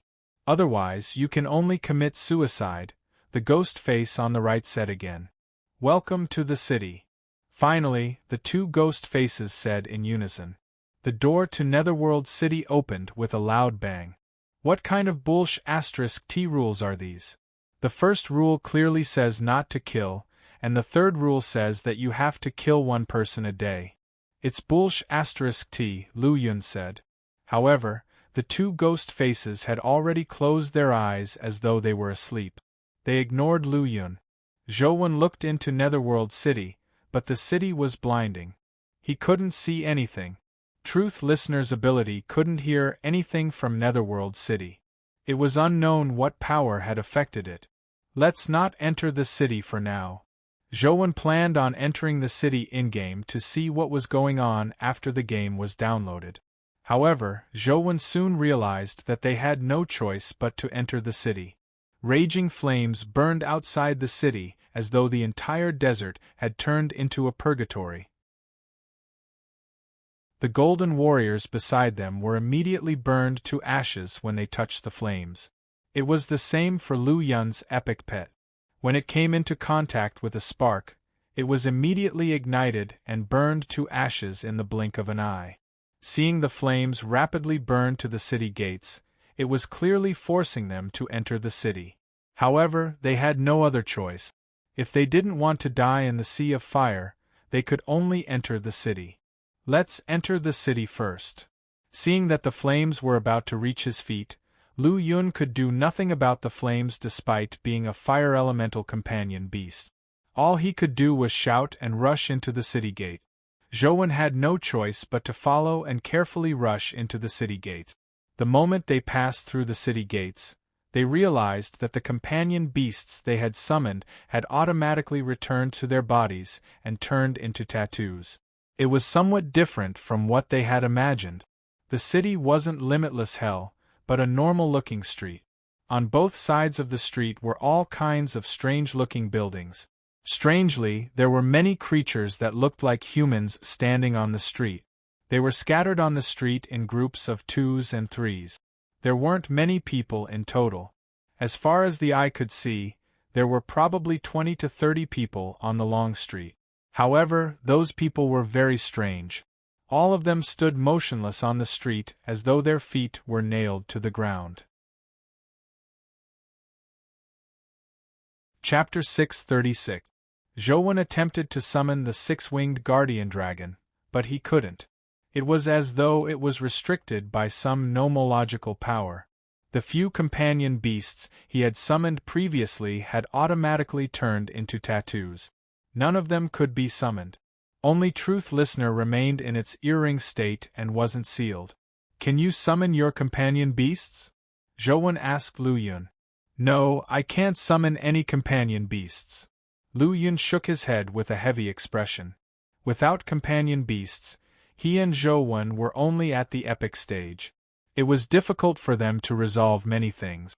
As Lu Yun spoke, he took 2 steps forward, hoping to see if he could use an essence energy skill. However, just as he took a step, he realized that something strange had happened beneath his feet. He immediately stopped. Zhou also looked at Lu Yun's feet. It was a stone slab. In fact, the entire street was paved with stone slabs. Every stone slab was of the same size. It was about 40 centimeters by 60 centimeters rectangular. At a glance, the entire street was made of such stone slabs. At the end of the stone slabs was a stone staircase. On the stone staircase was a strange building that looked similar to a monument. When Lu Yun took a step, the stone slab he stepped on immediately lit up.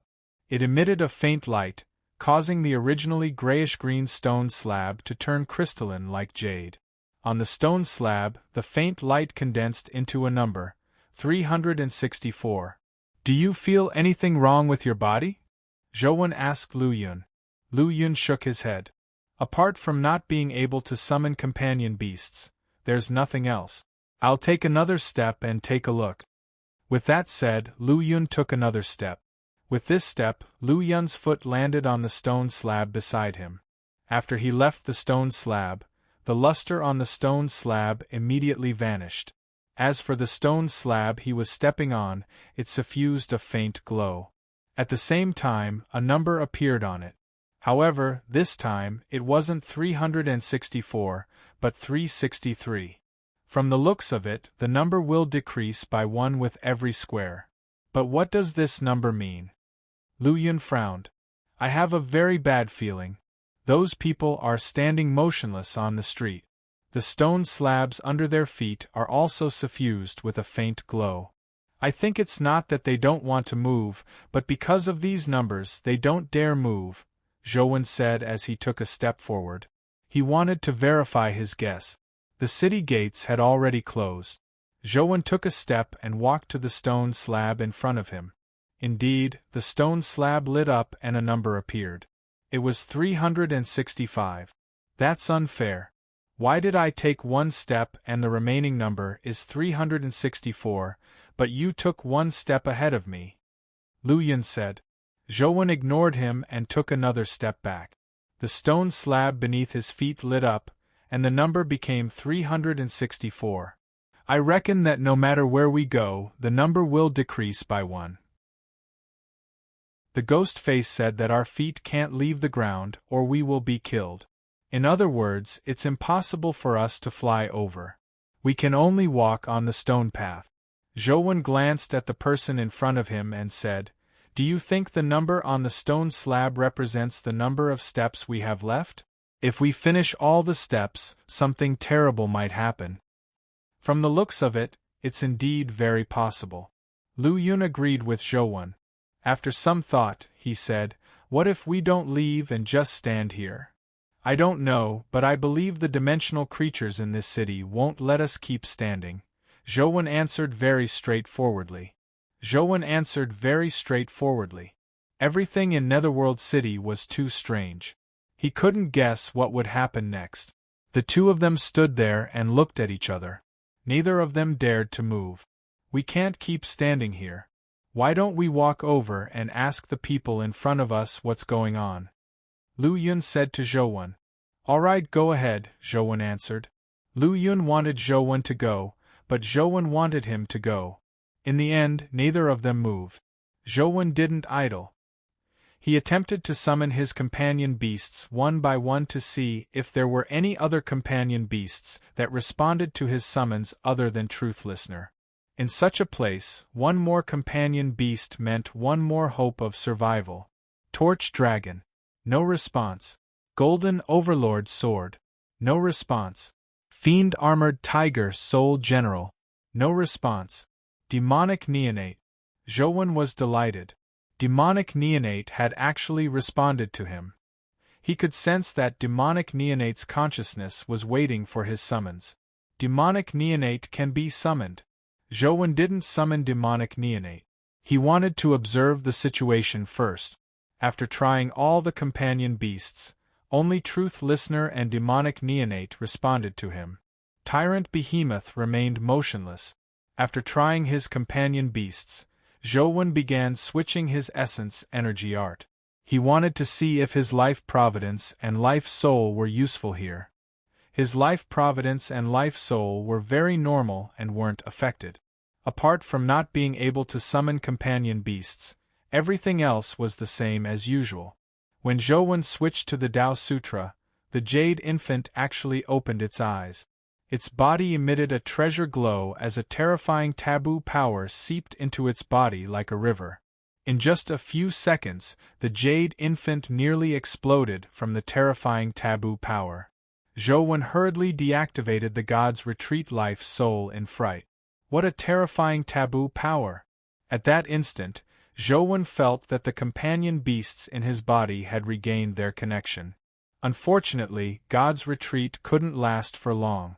Such a short period of time was basically impossible to use in battle.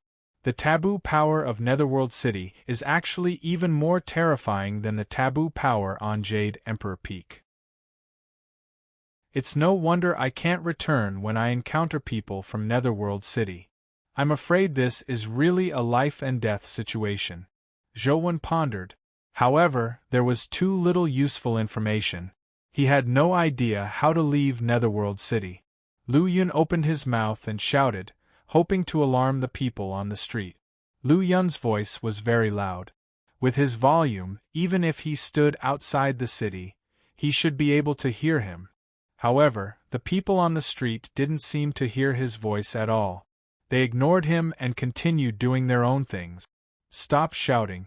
They probably can't hear you, Zhou said. How do you know they can't hear you? Lu Yun asked. Didn't you notice? We've been standing here for so long. Have you heard any sounds on this street? Zhou said as he pointed at the long street.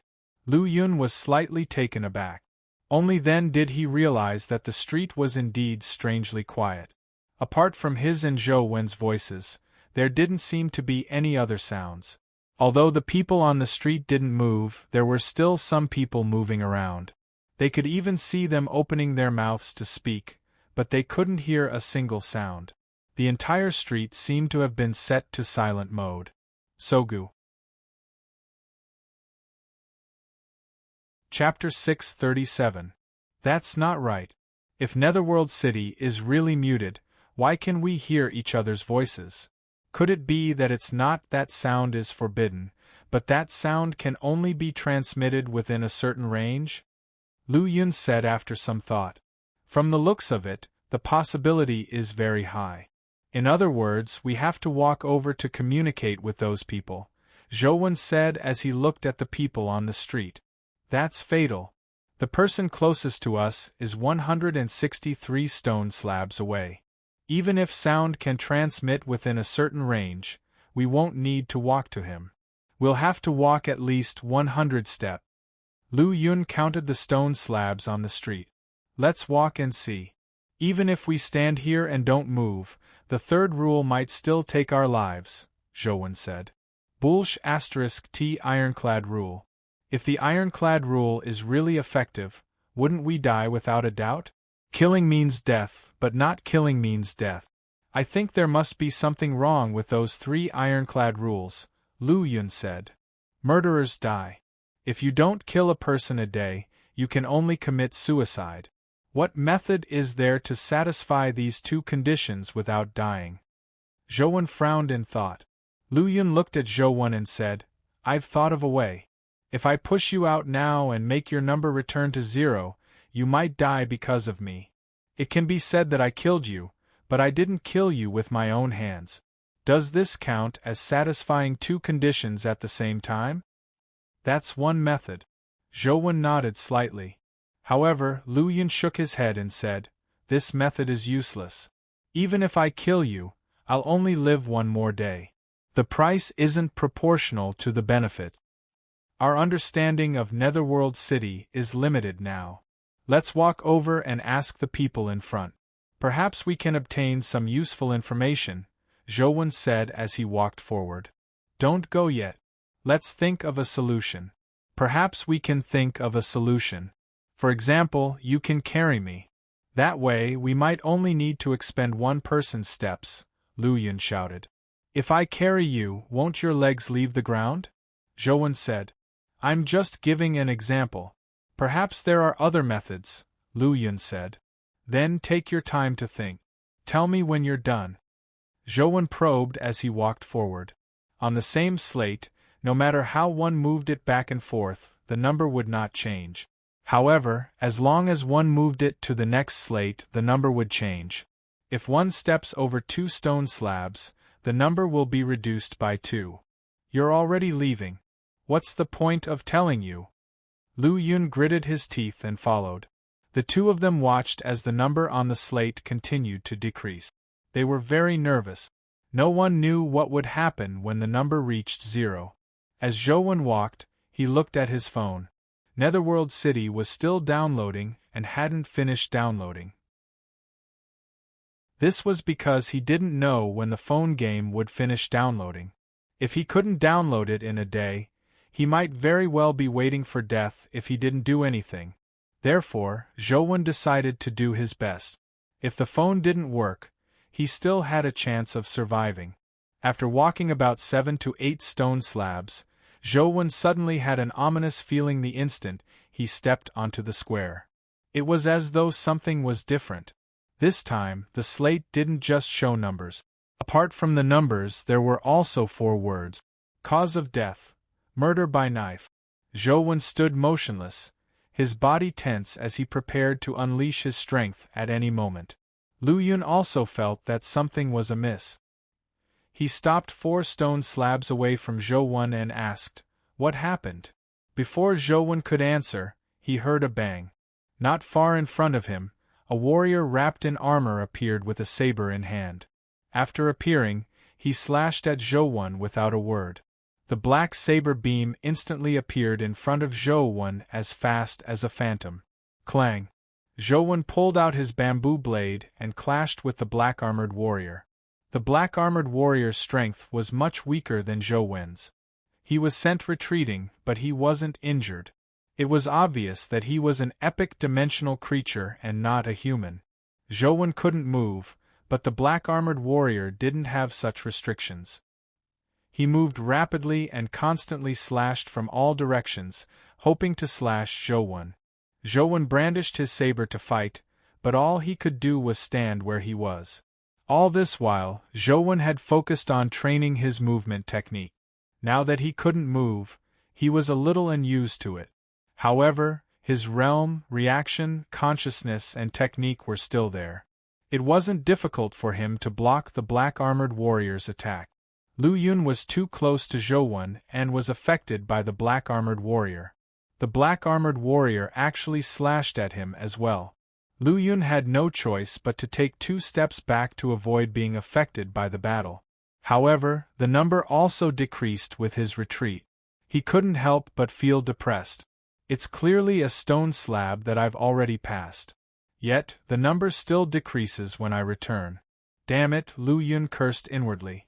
However, seeing Zhou constantly being surrounded by the black-armored warrior, he gloated and joked, Junior brother, your saber technique isn't bad. If you could move, even 10 black-armored warriors wouldn't be enough to kill you. What a pity. Even if I can't move, it won't be difficult to kill him. However, if I kill him, I can't predict what will happen next, Zhou said. Lu Yun nodded when he heard that. This black-armored warrior should be considered a top existence at the epic stage. His movement techniques and saber techniques are very powerful. His strength is slightly weaker, but it's still top-notch. This time, an epic appeared. If the next time a mythical appears, we will definitely die since we can't use our companion beasts and can't move freely. I'm not referring to that. I'm wondering if this black-armored warrior is considered human. If I kill him, will I be violating the first ironclad rule? Zhou added. After Lu Yun heard that, his expression turned solemn. If he's considered human, then we really have no chance of survival. Killing him means death, but if we don't kill him, we will be constantly attacked. We will die when our stamina is exhausted. After some thought, Lu Yun continued, I think there's a high chance that he's not considered human. Otherwise, there's no way for us to survive. I don't think Netherworld City has any intention of giving us a way out, Zhou said coldly. Zhou mind raced. He definitely had to kill the black-armored warrior. It was impossible for him to continue fighting him like this. However, he couldn't kill him casually either. He had to be prepared. The black-armored warrior appeared behind Zhou like a ghost and was already very close to him. Zhou suddenly turned around and slashed out with his bamboo blade like a phantom. Before the black-armored warrior's saber could land, his saber had already sliced the black-armored warrior into two. Chapter 638. Are you alright? Lu Yun looked at Zhou nervously. He was really worried that Zhou would die. If Zhou died just like that, he wouldn't be able to escape death either. He naturally didn't wish for Zhou to die. I'm fine. Zhou sheathed his bamboo blade and shook his head. At the instant he struck out to kill the black-armored warrior, Zhou switched to God's retreat before killing it. The Jade Infant had absorbed a large amount of taboo power and nearly exploded. However, it was about the same as before. There weren't any abnormal fluctuations. It looked like killing the black-armored warrior wasn't considered killing. Of course, this was only Zhou's guess. Perhaps the taboo power fluctuations from killing weren't obvious. Zhou looked down at the black-armored warrior's corpse. His corpse was rapidly disintegrating. At the same time, a crystal dropped. It was an essence energy skill crystal. Zhou extended his palm and sucked the crystal into his hand. He used his phone to take a picture of it. Indeed, it was an epic essence energy skill crystal. Executioner crystal. Epic with the death of the execution blade assassin, the words on the stone slab beneath Zhou's feet vanished. Should we continue forward? If we encounter a mythical creature, we will probably be doomed, Lu Yun said with a heavy expression. Zhou knew that this was very likely to happen. He didn't believe that there were no mythical creatures in such a strange dimensional zone. He looked at his phone again. The game was still downloading, and there was no percentage display. He didn't know when the download would be completed. Continue walking, Zhou said through gritted teeth. A day was very short. If they couldn't break the deadlock caused by the 3 ironclad laws, they would probably really go to the Netherworld. Thankfully, Zhou still had Truth Listener and Demonic Neonate to use. Even if he encountered a mythical creature, he might still be able to put up a fight. However, Zhou was still somewhat worried. He didn't know if his companion beasts would be affected by Netherworld City's ironclad laws. If they were also affected, they would die if they were summoned. That would be terrible. However, at this point in time, he had to survive. He could only continue forward. Junior brother, go first. I'll follow behind you. After all, you have to scout ahead. If you encounter any danger, I can help you from behind, Lu Yun said. What Lu Yun said wasn't wrong. Furthermore, Zhou didn't have any hopes on him, so he continued walking forward. However, this time, Zhou walked even slower and more carefully. Lu Yun waited for Zhou to take a few steps before walking forward on the stone slabs. Zhou had walked on to prevent any other unexpected dangers. The only thing that worried Lu Yun was whether the black-armored warrior that Zhou had killed would appear when he stepped on the same stone slab. Although he was worried, Lu Yun still planned on taking the same route. He wanted to see if the black-armored warrior would appear again. That way, he would have an idea of what to do next. However, before Lu Yun could reach the black-armored warrior's stone slab, a problem occurred. His foot stepped on a stone slab that Zhou had walked past. The stone slab lit up and a few words appeared on it. Cause of death, shock. Holy sh*t, what the hell is this? You clearly walked past it just now. Wasn't there no problem? Lu Yun tensed up and looked around. He didn't know what shock was. The stone slab that Zhou had stepped on clearly had the words, "Saber Kill," written on it. Zhou turned his head and saw the words under Lu Yun's feet. He said with a heavy expression, "From the looks of it, those problematic stone slabs aren't in a fixed location. They appear randomly or someone is controlling them. Even if there's a pattern, we don't know what it is. Junior brother, I think it's best we don't meet again in the future. Before I met you, I had a smooth sailing life. But ever since I met you, I haven't seen a single good day. Now, I might lose my life here. Promise me that if we can survive this time, we won't meet again, all right?" Lu Yun said with a bitter expression. "When you take me to the endless sea of stars, we won't meet again," Zhou said. "You still want to go to the endless sea of stars at such a time?" As Lu Yun spoke, he suddenly felt a chill on his neck. A dagger appeared out of thin air and was pressed against his neck. The edge of the dagger had already touched his skin. Lu Yun was alarmed, but his reaction was really fast. Almost at the same time the blade appeared, his body quickly leaned back, but his feet seemed to be nailed to the ground. He didn't move at all. The dagger slashed at Lu Yun's face, slicing off a piece of Lu Yun's hair, causing him to break out into a cold sweat. However, the dagger vanished after slashing at him. If it wasn't for the fact that half of Lu Yun's hair had been sliced off and there was a faint bloodstain on his neck, he would have thought that it was just an illusion. Lu Yun listened attentively, but he couldn't hear the dagger at all. There was no wind in the air. This really is a scare. I'd rather encounter that black-armored warrior. Lu Yun felt depressed, but he was on full alert, not daring to relax at all. Suddenly, the dagger appeared at Lu Yun's waist and stabbed at his waist. Lu Yun immediately dodged to the side. His clothes were pierced, but he still managed to dodge it. Zhou watched from the side as the dagger constantly appeared. It was like a ghost, and he couldn't capture its trajectory at all. Every time it appeared, it was as though it had teleported. When it disappeared, truth listener couldn't hear it either. Lu Yun's skills were extraordinary. He dodged the various attacks of the dagger time and time again, making all sorts of unimaginable postures. At most, he only had one foot off the ground, but not both feet. There were some postures that even a professional contortionist might not be able to do. "Senior brother, your movement technique isn't bad. Where did you learn it?" Zhou asked with a smile. "You're still gloating at a time like this. Quickly help me think of a way to finish this fellow," Lu Yun said gloomily.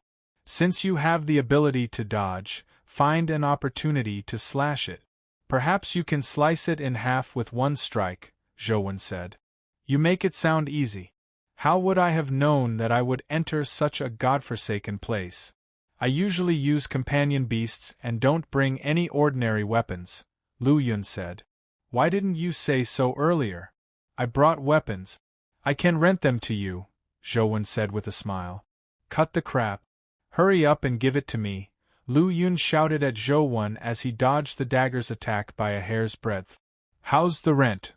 Zhou asked leisurely when he saw that he wasn't in too much danger. "Whatever you say. Junior brother, can't you be a little more humane at a time like this?"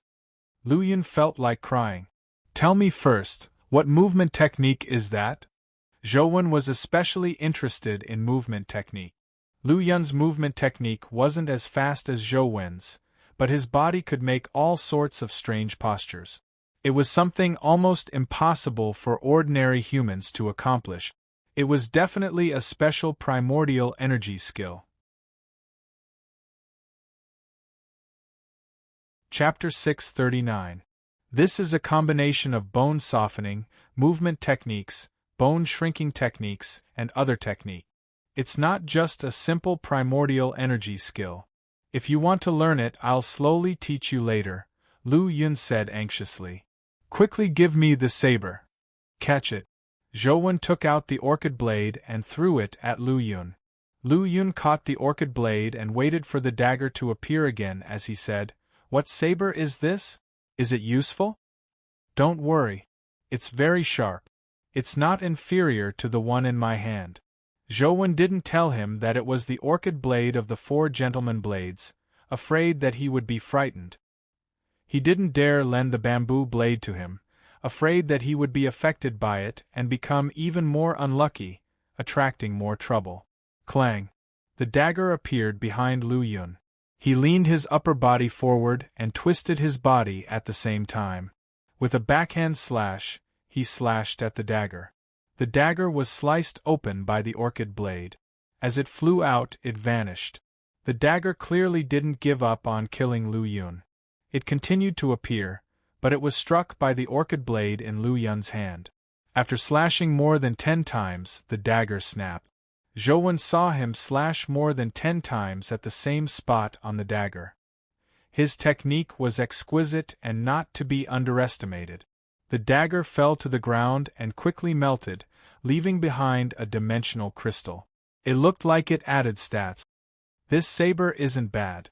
Anyway, you still have a big one. Lend this small one to me for a while.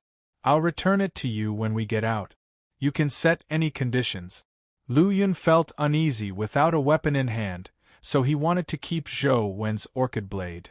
If you want to use it, take it. We'll do it according to the conditions we agreed on. There's no need for any additional conditions, Zhou Wen said. Seeing how straightforward Zhou Wen was, Lu Yun suddenly felt that something was amiss. Based on the Zhou Wen he knew, he definitely wasn't such an easy person to negotiate with. There must be a problem. Lu Yun carefully sized up the orchid blade in his hand. After looking at it for a while, his expression suddenly changed. Could this be the orchid blade of the 4 Bane's blades? As expected of senior brother. You're knowledgeable, Zhou Wen said with a thumbs up. Would we be so unlucky to have such a thing on you? I've been to the desert so many times in the past, but something happened to you the moment you came. So you have such an evil thing. You really aren't afraid of death. Wait, Lu Yun said in exasperation. Suddenly, as though he had thought of something, he looked at the bamboo blade at Zhou Wen's waist and widened his eyes. Could that be the bamboo blade of the 4 Bane sabers? Are all the things you brought with you the real deal? What do you think? Zhou Wen asked with a smile. He pointed at Zhou Wen and said with a trembling voice, You really don't know how the word death is written. Plum, orchid, bamboo, and chrysanthemum 4 sabers. Those who obtain one will die a horrible death. UF*** King carry 2. Are you really afraid that you won't live long? It doesn't matter if you're tired of living, but don't drag me down with you. With that said, Lu Yun was about to throw the orchid blade to Zhou Wen. He didn't want to hold such a thing for even a minute. He had already deeply experienced how terrifying it was when a person was unlucky.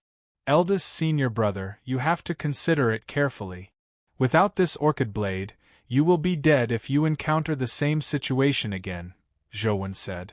Lu Yun was immediately taken aback as his expression turned complicated. Although the orchid blade was infamous, the chances of him surviving were just too low if he didn't have a weapon in his hand. Junior brother, I really have to take my hat off to you. Can't you bring some normal weapons? Why do you bring these deadly things? Do you really have a death wish? Lu Yun said gloomily. However, he still held onto the orchid blade and didn't throw it to Zhou. Cut the crap. Tell me how you mastered that movement technique of yours, Zhou said. Lu Yun told Zhou the essence energy skill plans he needed for his movement technique before saying, "This thing of mine is mainly used for stealing. In terms of speed and ingenuity, it's inferior to your movement technique. Why are you learning it? Do you want to be a thief too?" "It's purely out of interest." Zhou didn't believe that Lu Yun's movement technique was as useless as he said. His strange movement technique allowed him to adapt to all kinds of environment. In the future, when Zhou entered dimensional zones to fight, it was impossible for every dimensional zone to have enough space for him to use his movement technique. If he was in some narrow and rugged areas, Lu Yun's movement technique would be especially useful. After silently memorizing Lu Yun's movement technique plan, Lu Yun said from behind, "What do we do now? Do we continue forward?" "There's no way out. We can only walk forward," Zhou said as he continued walking forward. Lu Yun knew that it was useless to scout ahead, so he didn't plan on waiting for Zhou to scout ahead. He walked over to meet up with him. When Lu Yun passed by the stone slab where the black-armored warrior had appeared, he didn't trigger it again. From the looks of it, the problematic stone slab here seemed to be purely random. Before Zhou could take a few steps, the stone slab lit up again and new words appeared. Cause of death. Fire. How many ways of dying are there in Netherworld City? Zhou focused his attention on his surroundings as he pushed Truth Listener's ability to its limit. However, Truth Listener could only hear within a radius of 10 stone slabs. Any further than that was dead silence. It was as though it had been muted. He couldn't hear anything. Zhou could roughly determine that this was the range where they could hear. Boom! With a thunderous boom, a strange dimensional creature appeared to Zhou's side. It looked like a crocodile, but it was standing. Its hind legs were on the ground and its front claws were raised. Its tail was also used as support. However, because its limbs were very short, its body was fat and short. It looked a little cute, and it wasn't very tall. It only reached Zhou's waist. Just as Zhou was sizing it up, it opened its mouth and spat out a flame that burned at him. The flame wasn't an ordinary red-yellow color, nor did it have a blue flame head. Instead, it was a white flame that looked like a burning ice mist. Zhou didn't dare be careless. He drew his saber and slashed out the demonic astral wheel. A blood-red wheel of light tore out and slashed at the strange flame like a chainsaw. The demonic astral wheel's destructive power was indeed very strong. It spun and sliced through the white flames, but the deeper it went, the slower the demonic astral wheel spun. It only slashed in less than a meter before it stopped completely as though it had been frozen. In the next second, the demonic astral wheel shattered in the white flames, turning into countless fragments. The fragments rapidly burned, causing the white flames to become even more ferocious as they enveloped Zhou. You're tuning in to the Phoenix Knights YouTube channel. Don't forget to subscribe and join us on this journey to catch the most captivating stories.